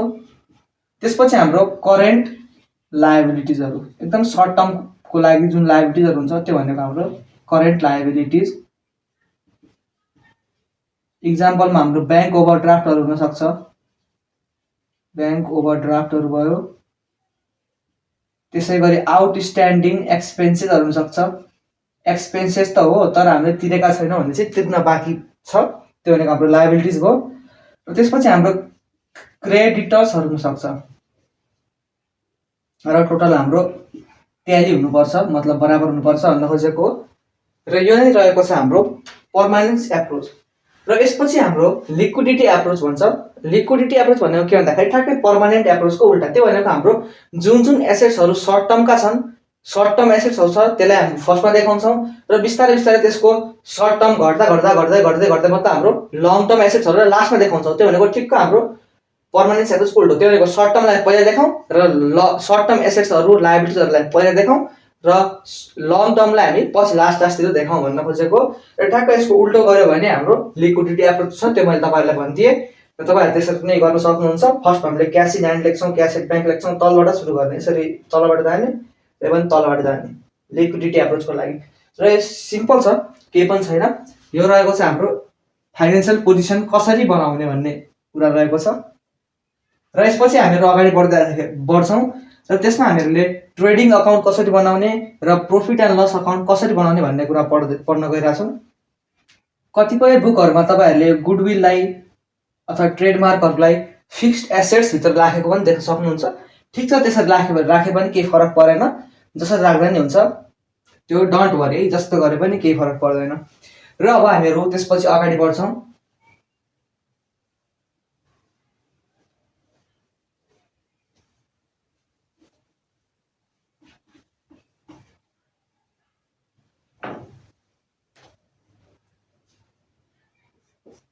अब हामीहरू गर्छौँ स्टेटमेन्ट अफ फाइनेन्सियल पर्फर्मेन्स। यो भनेको हाम्रो ट्रेडिङ अकाउन्ट र पिएल अकाउन्ट भन्छौँ। र पहिला मैले यहाँ ट्रेडिङ अकाउन्ट बनाउन सुरु गरेँ। र ट्रेडिङ अकाउन्ट बनाउँदाखेरि हामीले कसरी बनाउँछ भन्दाखेरि पहिला हामीहरूले ट्रेडिङ अकाउन्ट भनेर लेख्छौँ, ट्रेडिङ अकाउन्ट भनेर लेख्छौँ, पुरै नाम लेखौँ, ट्रेडिङ अकाउन्ट भनेर लेख्छौँ। र त्यसपछि यो ट्रेडिङ अकाउन्ट कहिलेको हो त, यहाँ पनि पिरियोडिसिटी कन्सेप्ट लाग्यो। र पिरियोडिसिटी कन्सेप्ट लाग्यो र त्यसले के भन्छ भन्दाखेरि हाम्रो अब ट्रेडिङ अकाउन्ट भनेको वर्षभरिकै खर्च र वर्षभरिकै आम्दानी, त्यो भनेको हाम्रो एक्सपेन्स र इन्कमहरू रिकर्ड गर्नको लागि बनेको। त्यसैले हामीले पुरै वर्षको लागि बनाएको हुनाले, पुरै फिस्कल इयरको लागि बनाएको हुनाले फोर द भनेर यसरी, फोर द पिरियड एन्डेड भनेर, कहिले एन्ड हुने पिरियड हो 31 असाढ। अब यो इयर चाहिँ आफै लेख्नु, अब जुन दिएको छ त्यो इयर भइहाल्यो होइन। अब जस्तै यो फोर द पिरियड इन्डेडले के बुझायो, अघि हाम्रो ब्यालेन्स सिटमा के थियो, ब्यालेन्स सिटमा के थियो, एज अन भनेर 31 असाढ यो इयर हो। अब यहाँ एज अन भन्नु र फोर द पिरियड इन्डेडमा के फरक छ, धेरै फरक छ। एज अन भनेको स्पेसली यही दिनमा बनाएको भनेको हाम्रो 31/3, यो भनेको 31 असाढको दिनमा बनाएको, असाढको मसान्तमा बनाएको र असाढ मसान्तको दिनको ब्यालेन्स सिट हो भन्न मिल्यो। तर ट्रेडिङ अकाउन्टको फोर द पिरियड इन्डेडले के भन्न खोज्यो भन्दाखेरि जुन यो 31 असाढमा जुन वर्ष सकिन्छ यो वर्षभरिकै हो, यो वर्षभरिकै हाम्रो ट्रेडिङ अकाउन्ट हो भन्न खोजेको हो र त्यो नै रहेको छ। त्यसैले फोर द पिरियड इन्डेड र एज अनमा चाहिँ कन्फ्युज नहुनु होला। यो चाहिँ पुरै वर्षको र यो चाहिँ 31 असाढको ठ्याक्कै त्यही दिनमा बनेको ब्यालेन्स सिट हो र त्यही दिनको ब्यालेन्स सिट हो भन्ने बुझ्नु होला।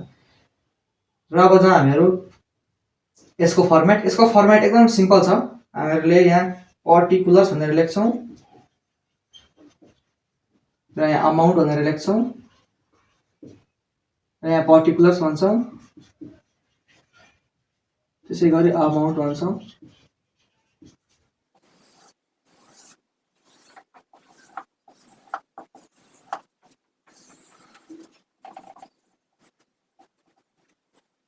अब यो चाहिँ हाम्रो क्रेडिट साइड हुन्छ र हाम्रो यो डेबिट साइड हुन्छ। र ट्रेडिङ अकाउन्टको फर्मेट के छ भन्दाखेरि फर्स्टमा हामीले ओपनिङ स्टक भनेर लेख्छौँ, यतातिर 2 भनेर आउँछ, यतातिर बाई भनेर आउँछ है, 2 ओपनिङ स्टक भनेर आयो। त्यसै गरी 2 purchase lace purchase return,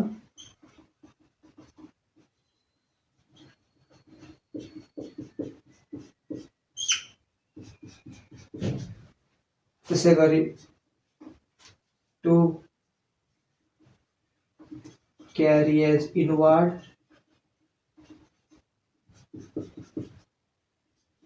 2 freight inward, 2 wages, यतातिर by sales, by closed stock. र ब्यालेन्सिङ फिगर भनेको हाम्रो 2 ग्रस प्रॉफिट, जुन चाहिँ हाम्रो ब्यालेन्सिङ फिगर भन्छौँ। ब्यालेन्सिङ फिगर भनेर बुझाउँछ अहिले, यो भयो यो, और यतातिर भयो भने बाई ग्रस लस भनेर आउँछ, यो पनि ब्यालेन्स सिट फिगर नै हो, अथवा कि त प्रफिट हुन्छ कि त लस हुन्छ, दुइटै सँगै हुँदैन। यो अर भन्ने कुरा हेर्नु होला। र यसको फर्मेट हेर्दाखेरि तपाईँहरूलाई धेरै अप्ठ्यारो लाग्यो होला। र गरेको के हो भन्दाखेरि म तपाईँहरूलाई यसको अब वर्किङ भन्छु। हेर्नुहोस् है, अब यहाँसम्म ठिक छ। अब यहाँ हेर्नु, यो ट्रेडिङ अकाउन्ट भनेको केही पनि होइन, यो ट्रेडिङ अकाउन्टभित्र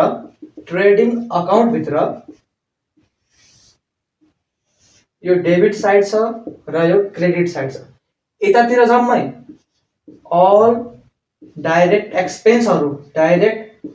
एक्सपेन्सहरू आउँछ र अर्को साइडतिर अल डाइरेक्ट इन्कमहरू आउँछ।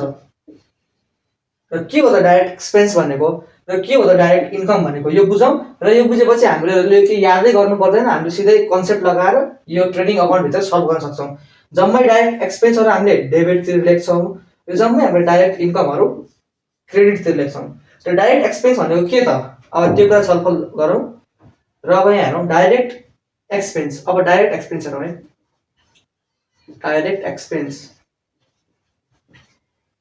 एक्सपेन्स भनेको के भन्दाखेरि जम्मै त्यो एक्सपेन्सहरू जुन चाहिने मैले सामान किन्न लागेको छ, सामान किन्न भएको खर्चहरू भनेपछि all the expenses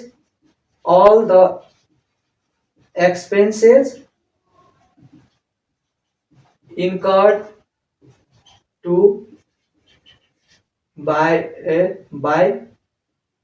goods। सामान किन्दाखेरि जति पनि खर्च भएको छ त्यो खर्चहरू, पर्चेज गर्दाखेरि लागेको खर्चहरू जति पनि छ त्यो भनेको हाम्रो डाइरेक्ट एक्सपेन्स भयो। जस्तै इक्जाम्पलको लागि के हुन्छ भन्दाखेरि अब सामान किन्नु पर्यो, त्यो भनेको हाम्रो पर्चेज खर्च भयो। ठिक छ, पर्चेज एक्सपेन्स लाग्यो होला।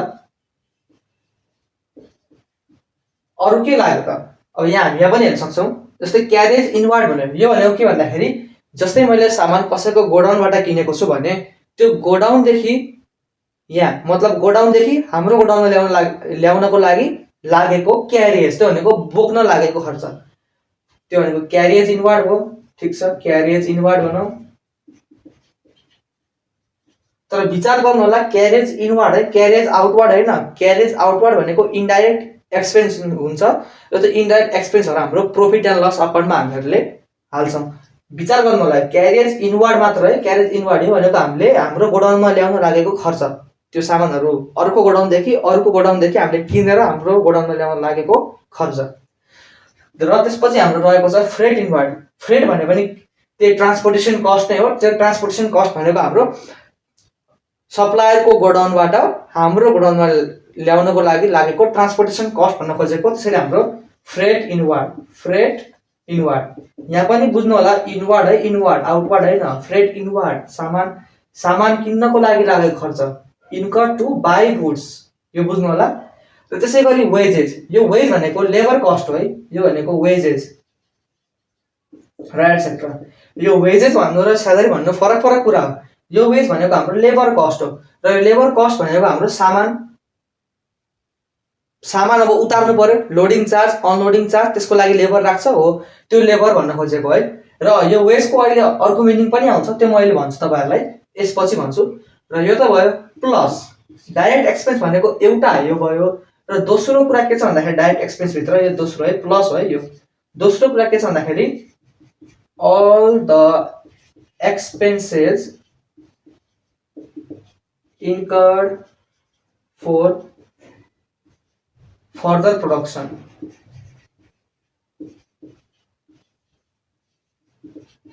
जस्तै मानौ हाम्रो यो चाहिँ हाम्रो किराना पसलको लागि सुइटेबल हुने यति मात्र हो, तर यदि त्यो कम्पनी म्यानुफ्याक्चरिङ कम्पनी छ भने सामान ल्याएर बेच्ने काम त होइन, त्यसको सामान ल्याउँछ र त्यो सामान भनेको त्यसको लागि र मेटेरियल हुन्छ, र त्यो सामानलाई प्रोसेस गरेर त्यसले एउटा फाइनल प्रोडक्ट बनाउँछ र त्यो फाइनल प्रोडक्ट बेच्ने गर्छ। त्यसै गरी त्यसको लागि चाहिँ जस्तै इक्जाम्पल मानौ एउटा काठको फ्याक्ट्री छ, काठको फ्याक्ट्री फर्निचर मिल छ मानौ, त्यो फर्निचर मिलको काम के हो त भन्दाखेरि सामान भनेको के, त्यसको लागि काठ ल्याएर आउँछ। जस्तै मानौ कतैबाट काठ ल्याएर आउँछ, त्यो काठ ल्याउनु भनेको त्यसको लागि के हो, र मेटेरियल हो, र त्यो काठको त्यसले चेयर बनाउँछ होला, टेबल बनाउँछ होला। टेबल चेयर बनाउनु भनेको त्यसको फाइनल प्रोडक्ट हो, त्यो बनाएर बेच्छ भने त्यस्तो भनेको फर्दर प्रोडक्सनको लागि लागेको खर्चहरू पनि हाम्रो के हुन्छ भन्दाखेरि यहाँ हुन्छ। जस्तै इक्जाम्पलको लागि मानौँ, फ्युल एन्ड पावर। यो भनेको जस्तै काठ मिलको लागि मैले भर्खर भनेको थिएँ, जस्तै काठ ल्याउँछ र काठ चिर्नको लागि काठलाई चिर्नको लागि त्यसको लागि त मेसिनहरू युज गर्छ होला नि, हो त्यो मसिनहरूमा लाग्ने फ्युल र पावरहरूको खर्चहरू पनि हाम्रो के भन्दाखेरि यहाँ ट्रेडिङ अकाउन्टमा देखाउनु पर्ने हुन्छ हामीले डेबिट साइडतिर है। र त्यसपछि हाम्रो कमा फ्युल चार्ज त भयो, त्यसै गरी फ्याक्ट्रीको रेन्ट है, अफिसको रेन्ट भनेको छैन।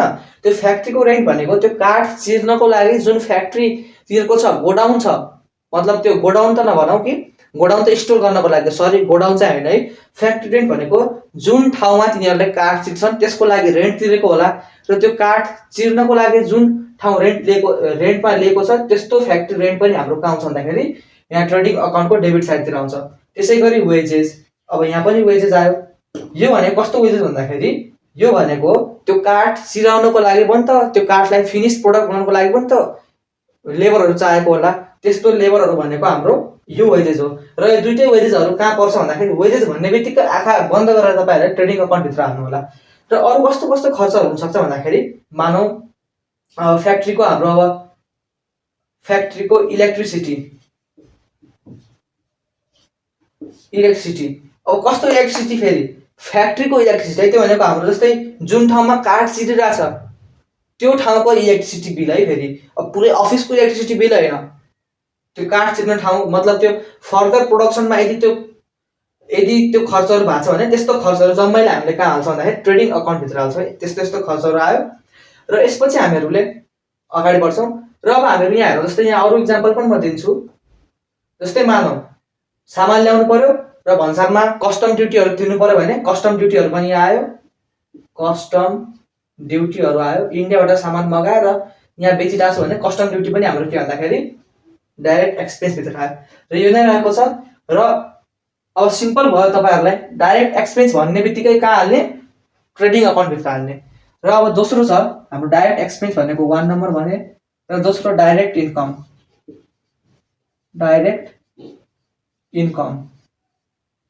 इन्कम भनेको के भन्दाखेरि कुनै पनि कम्पनीले अथवा अर्गनाइजेसनले आफ्नो कोर बिजनेस एक्टिभिटीबाट कमाएको इन्कम भनेको income generated from core business activity. यो भनेको के भन्दाखेरि जस्तै अब त्यो अघि काठ मिललाई हेरौँ, काठ मिलको कोर बिजनेस एक्टिभिटी के हो त, फर्निचर बेच्नु, फर्निचर बनाउने र बेच्नु। र त्यो बेच्नु भनेको के हो त, सेल्स इन्कम हो। त्यो सेल्स इन्कम भनेको डाइरेक्ट इन्कमभित्र आयो र हामीले त्यसैले यहाँ सेल्स भनेर देखायौँ। र त्यसको इक्जाम्पलमा के लेख्छौँ भन्दाखेरि सेल्स इन्कम भनेर लेख्छौँ, सेल्स इन्कम। यो हाम्रो रहेको छ सिम्पल। र यो नै हाम्रो ट्रेडिङ अकाउन्टमा छ। अब यहाँ हेरौँ, ट्रेडिङ अकाउन्टमा हेरौँ, पर्चेज भनेको के हो, डाइरेक्ट एक्सपेन्स हो। मैले डाइरेक्ट एक्सपेन्सलाई डिई लेख्छु है, डाइरेक्ट एक्सपेन्स हो। त्यसै गरी पर्चेज रिटर्न भनेको पर्चेजलाई नै, जस्तै मैले कहीँबाट सामान किनेर ल्याएँ, त्यो सामान पछि मलाई मन परेन र मैले त्यसलाई फिर्ता गरिदिएँ, फिर्ता गऱ्यो भने मेरो पर्चेज घट्यो नि त, त्यसैले पर्चेज रिटर्न घटाएको। त्यसमा खासै दिमाग किन वेस्ट गर्नु तपाईँहरू आफ्नो, पर्चेज रिटर्न भनेको पर्चेजै घटाउनै सक्यो। र अब हेर्नु क्यारेज इनवार्ड, के यो डाइरेक्ट एक्सपेन्स हो, किन हो, किनकि मैले यो सामान किन्दाखेरि लागेको खर्च हो, र सामान किन्दाखेरि लागेको खर्च भनेको डाइरेक्ट एक्सपेन्स हुन्छ। त्यसै गरी फ्रेट इनवार्ड, के डाइरेक्ट एक्सपेन्स हो, सामान किन्दाखेरि लागेको हो, डाइरेक्ट एक्सपेन्स भयो। यहाँ डिफिनेसन हेर्नु होला है ठ्याक्क। जस्तै अब यहाँ वेज छ, वेज पनि डाइरेक्ट एक्सपेन्स हो, किन हो भन्दाखेरि हामीले सामान किन्नको लागि लागेको खर्च हो, त्यसैले डाइरेक्ट एक्सपेन्सभित्र पर्यो। त्यसै गरी सेल्स हेरौँ, के यो डाइरेक्ट इन्कम हो, डाइरेक्ट इन्कम हो, किन हो भन्दाखेरि हाम्रो यो कोर बिजनेस एक्टिभिटी भनेको सेल्स हो, र सेल्स इन्कम भनेको हाम्रो डाइरेक्ट इन्कम हो। अब बाँकी रह्यो हाम्रो ओपनिङ स्टक र क्लोजिङ स्टकको कुरा। अब यसमा तपाईँहरूले खासै दिमाग लगाउनु पर्ने केही पनि छैन। यो के छ भन्दाखेरि यहाँ हेर्नुहोस् है, जस्तै कुनै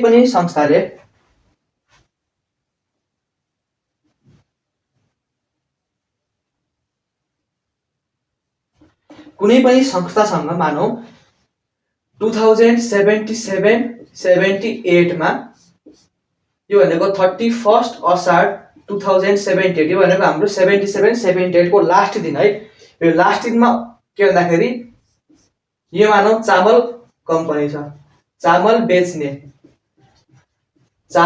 कम्पनी छ है। चामल बेच्ने कम्पनी छ भने अब 31 असार 2078 को इन्डमा हाम्रो सबै चामल बेचेको छैन, केही चामल हाम्रो गोडाउनमा बाँकी रहेको छ र मानौ त्यो चामल कति बाँकी रहेको छ भन्दाखेरि 20 युनिट्स बाँकी रहेको छ। ठीक छ, 20 युनिट्स चामलको बोरा बाँकी रहेको छ। अब के यो चामलको बोरा हामीहरूले यो 31 असार 2078 मा ल हाम्रो अब आर्थिक वर्ष सक्यो, अब यो चामलको बोरा फाल्दिउँ यस्तो भन्छौँ? भन्दैनौँ। ठीक छ, बरु यस्तो भन्छौँ होला, ठीक छ यो अब चामलको बोरा बाँकी रह्यो र यसलाई हामीहरू अब अर्को वर्ष बेचौँ न, अर्को वर्ष बेचौँ भन्छौँ। र अर्को वर्ष बेच्ने भइसकेपछि अब 20 युनिट्स जुन हाम्रो लास्ट दिनमा थियो अघिल्लो वर्षको, त्यो अब अर्को वर्षमा के ओपनिङ स्टक भनेर आउँछ, त्यही पुरानो स्टकलाई हामीले ट्रान्सफर गरेर नयाँ वर्षमा ल्यायौँ भनेपछि हाम्रो 1 श्रावण 2078 मा ओपनिङ स्टक भनेर कति आयो भन्दाखेरि 20 युनिट्स आयो। ठीक छ, अब हाम्रो कुरा भइरहेको छ 2078 79 को, यहाँ हेरौँ है। अब 20 युनिट्स हाम्रो स्टार्टिङमा छ है। त्यसपछि हामीले यो वर्षभरि नै के गर्छ भन्दाखेरि पर्चेज गर्यौँ। वर्षभरि नै के गर्यो भन्दाखेरि पर्चेज गर्यौँ। कति पर्चेज गर्यो भन्दाखेरि 50 युनिट्स चाहिँ हामीहरूले पर्चेज गर्यौँ। ठीक छ, 50 युनिट्स पर्चेज गर्यौँ र हाम्रो क्लोजिङ लास्ट दिनमा त्यो भनेको हाम्रो 31 असार 2079 को दिनमा क्लोजिङ स्टक हामीसँग फर्स्टमा 20 युनिट्स थियो, त्यसपछि 50 युनिट्स भयो र अब लास्टमा हामीहरूले 50 60 70 युनिट्स, अब यो दुईटै जोडौँ, 70 युनिट्स बेच्न सकेनौँ, 70 युनिट्स टोटलमा बेच्न सकेनौँ र हाम्रो 10 युनिट्स बाँकी रह्यो।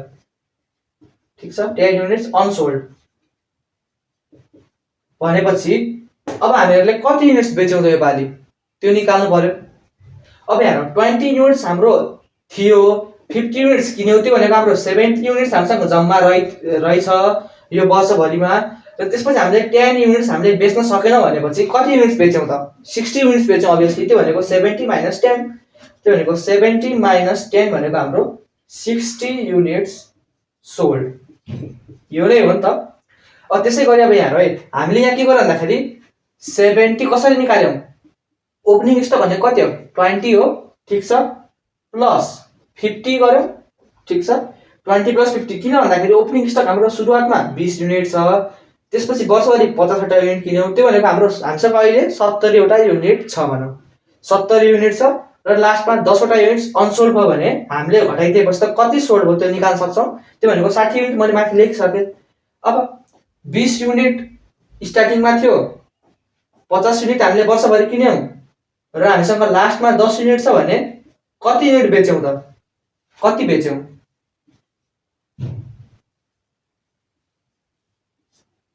कति बेच्यौँ?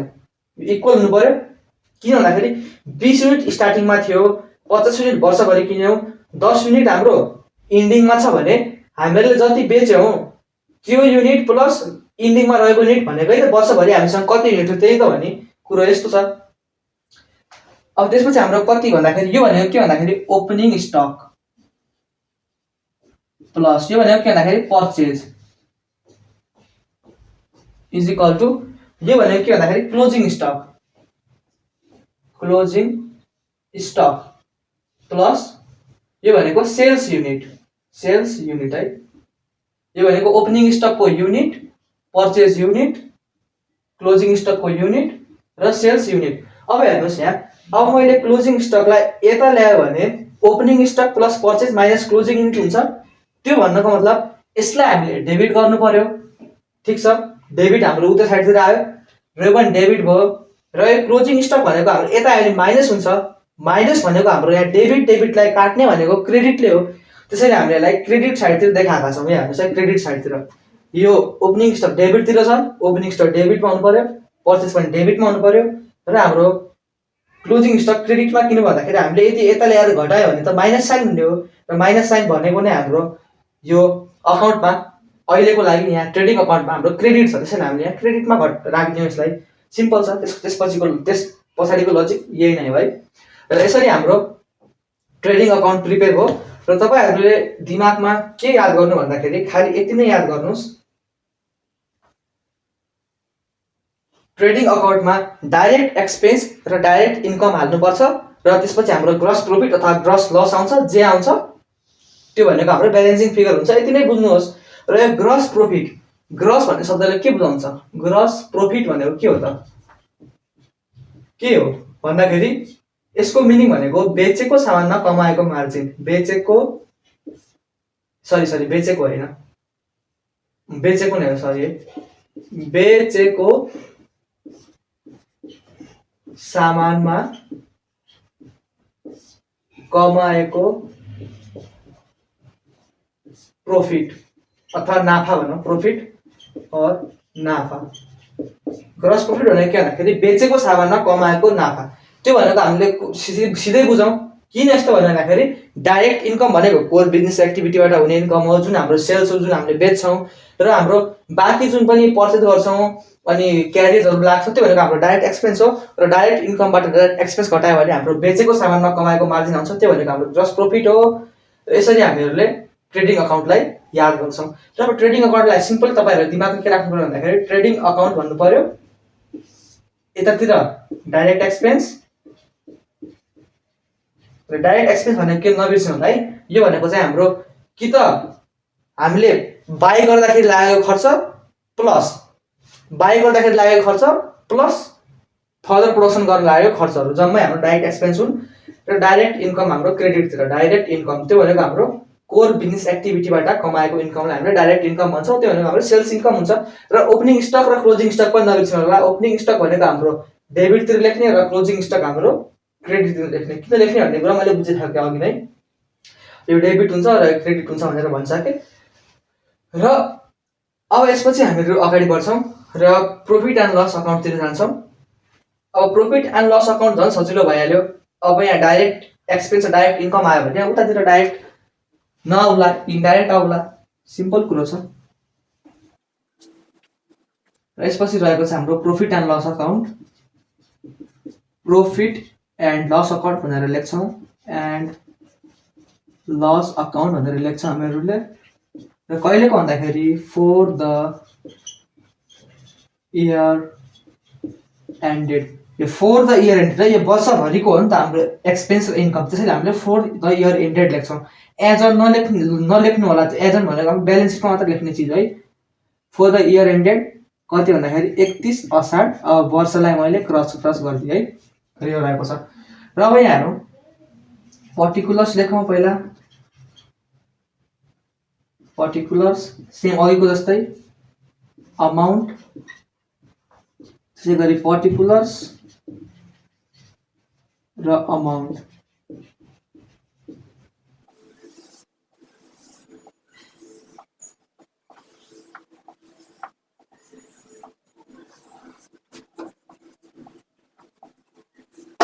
अब यहाँ हेरौँ, सिम्पल यसमा पनि केही छैन। यहाँ हाम्रो पिएल अकाउन्ट भनेर बनाउँछ हामीहरूले, मैले रफमा बनाइरहेको छु है। अब यसमा चाहिँ हाम्रो के हुन्छ भन्दाखेरि यो हाम्रो क्रेडिट साइड हो र हाम्रो डेबिट साइड हो। यो हाम्रो क्रेडिट साइड र हाम्रो यो डेबिट साइड। अब यसमा जम्मै अल इन्डाइरेक्ट एक्सपेन्सहरू जम्मै हाम्रो कहाँ आयो? पिएल अकाउन्टमा आयो। र जम्मै अल इन्डाइरेक्ट इन्कमहरू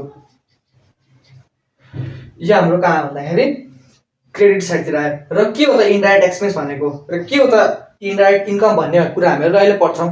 अब उसरी भन्दाखेरि अब सिम्पली हाम्रो कमन सेन्स भन्दाखेरि के भन्छ भन्दाखेरि जति पनि एक्सपेन्स छ त्यसलाई हामीले ट्रेडिङ अकाउन्टमा डाइरेक्ट एक्सपेन्स र डाइरेक्ट इन्कम छुट्याएपछि बाँकी रहेको एक्सपेन्सलाई हामीले कहाँ हाल्छौँ भन्दाखेरि पिएल अकाउन्टमा हालिदिउँला भन्ने सिम्पल लजिक लगाएर हामीले गर्न पनि सकिन्छ। र तर हामी बुझौँ, यसको मिनिङ पनि बुझौँ। यसको मिनिङमा बुझाउन गइरहेको छु। अब इन्डाइरेक्ट एक्सपेन्स भनेको के र इन्डाइरेक्ट इन्कम भनेको के भन्छु, त्यसपछि हामीले यो भित्र भर्छौँ। अब यहाँ हेर्नुहोस्, इन्डाइरेक्ट एक्सपेन्स, इन्डाइरेक्ट एक्सपेन्स के हो त इन्डाइरेक्ट एक्सपेन्स भनेको? The expenses other than direct expenses, direct expenses त्यो भनेको that is day to day business administration, business running,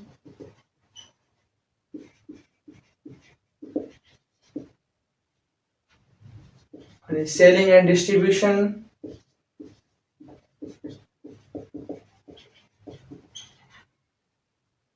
एक्सपेन्सेसहरू।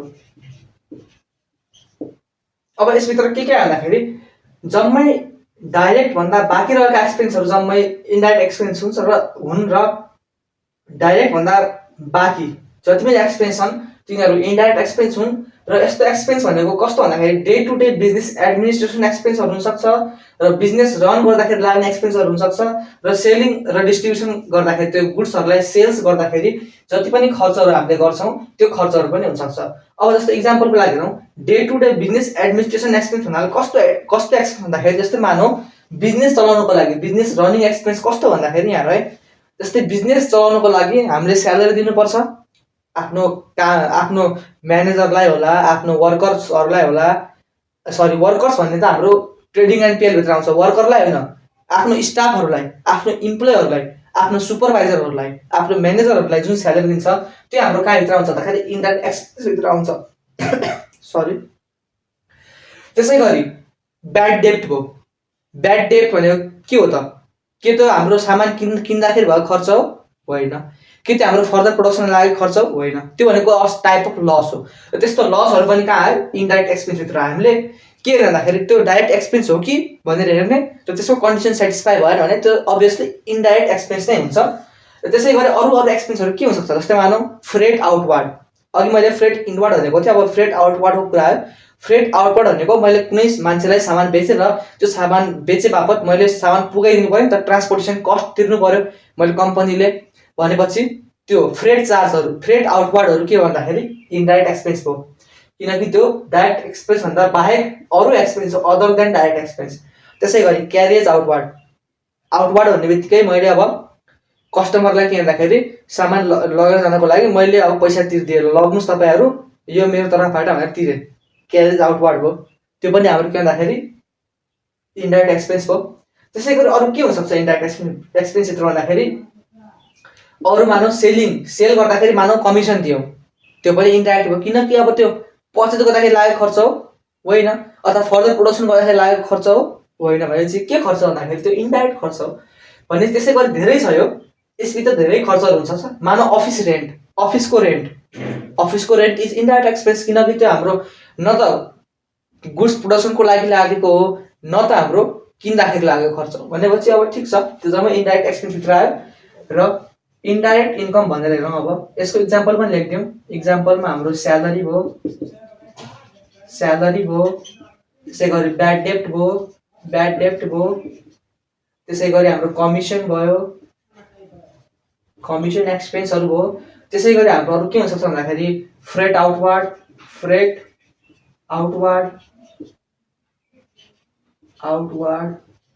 त्यसै गरी क्यारेज आउटवार्ड, अनि त्यसै गरी क्यारियज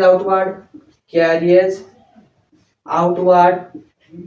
तपाईँहरूले याद गर्नु पर्दैन, एकदम तपाईँहरूले लजिक बुझे पनि सक्यो। जुन एक्सपेन्सहरू ट्रेडिङ अकाउन्टमा आउँदैन त्यो प्रफिट एन्ड लस अकाउन्टमा आउँछ, सिम्पल।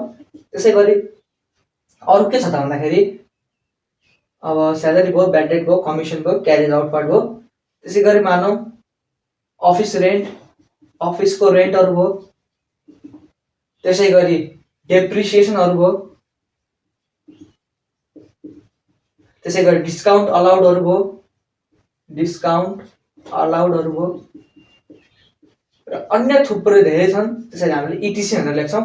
र बाँकी मिससेलेनियस एक्सपेन्स पनि लेखिदिउँ, विविध खर्चहरू, बाँकी अन्य धेरै खर्चहरू भनौँ मिससेलेनियस एक्सपेन्सेस एटसेट्रा। यो हाम्रो इन्डाइरेक्ट एक्सपेन्सभित्र आयो। र अब इन्डाइरेक्ट इन्कम भनेर हेरौँ। यो पहिला हाम्रो 1 नम्बर रहेको छ। र हाम्रो 2 नम्बर रहेको छ इन्डाइरेक्ट इन्कम। इन्डाइरेक्ट इन्कम के हो त इन्डाइरेक्ट इन्कम भनेको भन्दाखेरि हाम्रो कोर बिजनेस एक्टिभिटीबाट नभइकन हाम्रो साइड बिजनेसबाट भएको आम्दानी अथवा हाम्रो इन्कम, त्यो भनेको जस्तै इक्जाम्पलको लागि भनौँ हाम्रो कमिसन इन्कमहरू हुनसक्छ, त्यसै गरी इन्ट्रेस्ट इन्कम, हामीले कतै इन्भेस्टमेन्ट गरेका थियौँ र त्यहाँबाट इन्भेस्टमेन्टबाट इन्कम इन्ट्रेस्ट जेनेरेट भयो भने इन्ट्रेस्ट इन्कम हो। त्यसै गरी डिभिडेन्ड इन्कम, हामीले कतै इन्भेस्ट गरेका थियौँ र त्यहाँबाट हामीलाई डिभिडेन्ड आयो भने त्यो भनेको हाम्रो डिभिडेन्ड इन्कम हो। त्यसै गरी के लेख्नु भन्दाखेरि income from side business activity, side business activity, यो भनेको इन्डाइरेक्ट इन्कम भित्र आयो। र यसको इक्जाम्पलहरू के हुनसक्छ भन्दाखेरि भर्खरै मैले भने इन्ट्रेस्टहरू हुनसक्छ, इन्ट्रेस्ट इन्कमहरू हुनसक्छ, त्यसै गरी कमिसन इन्कमहरू हुनसक्छ, कमिसन इन्कमहरू हुनसक्छ, त्यसै गरी अरू के हुनसक्छ रेन्ट इन्कम, रेन्ट इन्कम पनि हुनसक्यो। रेन्ट इन्कम, मैले आफ्नो बिजनेसको प्रोपर्टीहरू कसैलाई रेन्टमा दिएको छु भने त्यहाँबाट इन्कम आयो, त्यो भनेको हाम्रो साइड बिजनेस एक्टिभिटी हो, त्यो भनेको हाम्रो रेन्ट इन्कम भयो। त्यसै गरी अरू डिभिडेन्ड इन्कम, डिभिडेन्ड इन्कम, त्यसै गरी डिस्काउन्ट रिसिभ पनि हुनसक्छ, डिस्काउन्ट रिसिभड एटसेट्रा। अब यिनै कुराहरूलाई हामीले अकाउन्टभित्र भरौँ। सिम्पल छ कुरो। पहिलो कुरो अब यहाँ हेरौँ, अघि हामीले ट्रेडिङ अकाउन्ट बनाएका थियौँ र ट्रेडिङ अकाउन्टमा के थियो भन्दाखेरि यस्तो बनाएका थियौँ र यतातिर 2 ग्रस प्रफिट भनेर आएको थियो, ग्रस प्रफिट भनेर आएको थियो, यतातिर बाई ग्रस लस भनेर आएको थियो। यो भनेको हाम्रो ब्यालेन्सिङ फिगर, लास्टमा आएको फिगर है, ब्यालेन्स गर्दाखेरि आएको फिगर हो। र अब यो ग्रस प्रफिट अथवा ग्रस लसलाई हामीले अब प्रफिट एन्ड लस अकाउन्टमा क्यारी गरेर ल्याउँछौँ। अब ग्रस प्रफिट ल्याउनु पर्यो, यो ग्रस प्रफिट कतातिर छ हाम्रो डेबिट साइडतिर छ। तपाईँ कस्तो त ब्यालेन्सिङ भन्दाखेरि यो ब्यालेन्सिङ फिगर छ नि त हाम्रो डेबिटतिर छ भने चाहिँ अब हामीले यसलाई तानेर कता ल्याउँछौँ क्रेडिटतिर ल्याउँछौँ, किनकि प्रफिट हो नि त यो। भनेपछि अब यतातिर हाम्रो प्रफिट भनेको हाम्रो के हो, हाम्रो इन्कम बढी छ भन्न खोज्यो भने चाहिँ हाम्रो इन्कम साइडतिर ल्याउँछ भनेको हाम्रो इन्कम साइड हो। अथवा हामीले यसरी बुझ्दै पनि हुन्छ, हाम्रो ग्रस प्रफिट कति बेला आउँछ, जति बेला हाम्रो सेल्स, जुन यो सेल्स थियो, सेल्सबाट हामीले यतातिर पर्चेजहरू घटाउँछौँ, त्यति बेला सेल्स बढी छ। If sales is greater than यतातिरको डाइरेक्ट इन्कम भन्नाले म चाहिँ यता लेखिदिन्छु, मेटाएर कता लेखौँ भन्दाखेरि यता लेखिदिन्छु। तपाईँहरू हेर्नुहोस्, यो ग्रस प्रफिट कति बेला आयो, ग्रस प्रफिट कति बेला भन्दाखेरि डाइरेक्ट इन्कम अथवा यस्तो नलेखौँ, credit side is greater than debit side.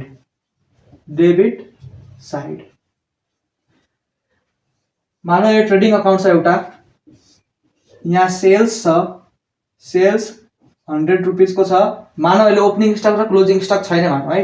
अब पर्चेज कति छ भन्दाखेरि पर्चेज छ 50 रुपियाँको, भनेपछि 50 रुपियाँको सामान किन्यो र 100 रुपियाँको सामान बेच्यो भने हाम्रो के हुन्छ, प्रफिट हुन्छ कति रुपियाँको, 50 रुपियाँको भन्ने छ। अब यहाँ के छ, क्रेडिट साइड बढी आयो डेबिट साइड भन्दा, भनेपछि अब credit side is greater than debit side, then हाम्रो के हुन्छ भन्दाखेरि क्रेडिट ब्यालेन्स हुन्छ, ब्यालेन्स चाहिँ क्रेडिट हो तर आउँछ कुन साइडमा, डेबिट साइडतिर आउँछ। भनेपछि सेल्सबाट यो बचत घटाएर हाम्रो के आयो, ग्रस प्रफिट आयो। ग्रस प्रफिट कति आयो, 50 रुपियाँ आयो। यो नै हाम्रो ब्यालेन्सिङ फिगर र टोटल हाम्रो 100 रुपियाँ तल तानिदिन्छौँ र 100 रुपियाँ टोटलमा रहेको छ। र अब यहाँ हेर्नुहोस्, यदि क्रेडिट साइड डेबिट साइडभन्दा ग्रेटर छ भने हाम्रो क्रेडिट ब्यालेन्स हुन्छ, जुन हाम्रो ग्रस प्रफिट भयो। त्यसैले क्रेडिट ब्यालेन्स हो, त्यसैले हामीले यसलाई क्यारी फरवर्ड गर्दाखेरि कता गर्छौँ भन्दाखेरि क्रेडिट साइडमा गर्छौँ। अब बुझ्नुभयो होला यो ग्रस प्रफिट किन हाम्रो क्रेडिटतिर भन्दाखेरि हाम्रो credit side, trading अकाउन्टमा credit side is greater then the debit side, so the gross profit is credit balance, so the credit balance is carried forward to the credit side of PL account अथवा profit and loss account. त्यसैले हामीले के गर्छौँ भन्दाखेरि यहाँ by gross profit भनेर credit साइडतिर लेख्छौँ, किनकि यो क्रेडिट ब्यालेन्स हो, किनकि हाम्रो credit side is greater than debit side छ। 100 रुपियाँ इज ग्रेटर देन 50 रुपियाँ छ। र त्यसै गरी मानौँ यो चाहिँ हाम्रो 150 रुपियाँमा पर्चेस गरेको रहेछ र 100 रुपियाँमा बेच्यो भने हाम्रो के प्रफिट हुन्छ? हुँदैन, लस हुन्छ। यो कस्तो केस भन्दाखेरि debit side is greater then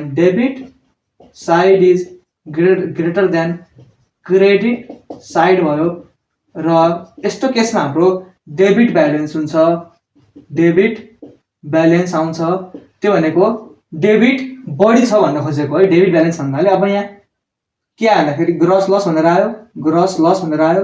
यो पनि ब्यालेन्सिङ फिगर हो र कति रुपियाँ भन्दाखेरि 50 रुपियाँ लस भएको रहेछ र यहाँ टोटलमा 150 रुपियाँ रहेको रहेछ है। र अब ग्रस लस भनेको के हो? डेबिट ब्यालेन्स हो। किन भन्दाखेरि छन त क्रेडिट साइडमा छ, तर डेबिट ब्यालेन्स कसरी भन्दाखेरि डेबिट ब्यालेन्स भन्नु के भन्दाखेरि debit side is greater then credit side. यो डेबिट साइडको 150 रुपियाँ इज ग्रेटर देन क्रेडिट साइडको 100 रुपियाँ। त्यसैले हाम्रो ब्यालेन्स गर्नको लागि 150 रुपियाँ टोटलमा ल्याउनको लागि 50 रुपियाँ हामीले कतातिर थप्नु पर्यो? क्रेडिट साइडतिर थप्नु पर्यो, जुन चाहिँ हाम्रो कुन हो? डेबिट ब्यालेन्स हो। र यो डेबिट ब्यालेन्सलाई क्यारी फरवर्ड गर्दाखेरि कता आउँछ? डेबिट साइडतिर आउँछ। त्यसैले यता आउनुपर्ने हो यो। त्यसैले हाम्रो यहाँ 2 ग्रस लस भनेर ब्यालेन्सिङ फिगर आउँछ र यो दुईटा मध्ये एउटा मात्र आउँछ है। यो दुईटा मध्ये और हो है, दुईटा मध्ये एउटा मात्र हुन्छ है, दुईटै हुँदैन। र त्यसपछि अब हेरौँ जम्मै इन्डाइरेक्ट एक्सपेन्सहरू यहाँ हेरौँ। अब यहाँ जम्मै अल इन्डाइरेक्ट एक्सपेन्सहरू यता आयो र अल इन्डाइरेक्ट इन्कमहरू यता आउँछ। र इन्डाइरेक्ट एक्सपेन्स भनेको यही हाम्रो स्यालेरी भनेर आउँछ, यहाँ 2 स्यालेरी भनेर आउला इन्डाइरेक्ट एक्सपेन्स भित्रै। त्यसै गरी हाम्रो अरू के आउला भन्दाखेरि हाम्रो यहाँ ब्याड डेट आउला। त्यसै गरी अब अन्य कुराहरू धेरै सबै इन्डाइरेक्ट एक्सपेन्सहरू यो साइडमा आउँछ र सबै इन्डाइरेक्ट इन्कमहरू साइडमा आउँछ। र सेम अघिको जस्तै कुरा अब लास्टमा चाहिँ हामीले हेर्छौँ यो साइडलाई जोड्छौँ, क्रेडिट साइडलाई जोड्छौँ र फेरि त्यही कुरा credit side is greater than debit side छ भने क्रेडिट ब्यालेन्स आउँछ र त्यो क्रेडिट ब्यालेन्स यतातिर आउँछ र त्यो क्रेडिट ब्यालेन्सलाई भन्छ नेट प्रफिट। अब भनौँ नेट प्रफिट भनेर आउँछ ब्यालेन्सिङ फिगर र यहाँ हाम्रो नेट प्रफिट रहन्छ। र हाम्रो यदि डेबिट साइड बढी छ क्रेडिट साइड भन्दाखेरि हाम्रो डेबिट ब्यालेन्स आउँछ र त्यो डेबिट ब्यालेन्स हाम्रो क्रेडिट साइडतिर लेख्नुपर्ने हुन्छ र त्यसलाई हामीले नेट लस भन्छौँ र त्यो नेट लस भनेको हाम्रो ब्यालेन्सिङ फिगर हुन्छ र हामीले यहाँ लेख्छौँ। यो दुईटा मध्ये एउटा मात्र हुन्छ है, एउटा मात्र, दुईटै हुँदैन, और भनेर हामीले यहाँ लेखिदिन्छौँ। जेनरल फर्मेट यस्तो रहेको छ यसको प्रफिट एन्ड लस अकाउन्टको। आशा गर्छु तपाईँहरूले बुझ्नुभयो होला। यो केही पनि छैन, इन्डाइरेक्ट एक्सपेन्सहरू यता राखिदिउँ, इन्डाइरेक्ट इन्कमहरू यता राखिदिउँ र सिम्पल प्रफिट भने यता आयो, लस भने यता आयो, केही पनि छैन।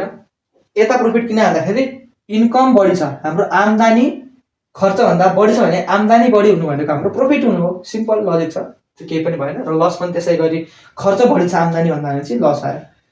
यो रहेको छ हाम्रो प्रफिट एन्ड लस अकाउन्टको कुरा रहेको छ। अब हामीहरूको क्लासमा हामीहरूले ट्रेडिङ अकाउन्ट कसरी बनाउने, प्रफिट एन्ड लस अकाउन्ट कसरी बनाउने र ब्यालेन्स सिट कसरी बनाउने भन्ने कुरा पढिसक्यौँ। र अब यति पढिसकेपछि हामीहरूले अब नेक्स्ट क्लासमा थुप्रै एडजस्टमेन्टहरू हेर्छौँ र एडजस्टमेन्टहरू हेरिसकेपछि हामीहरूले क्वेसन गर्नतिर जान्छौँ।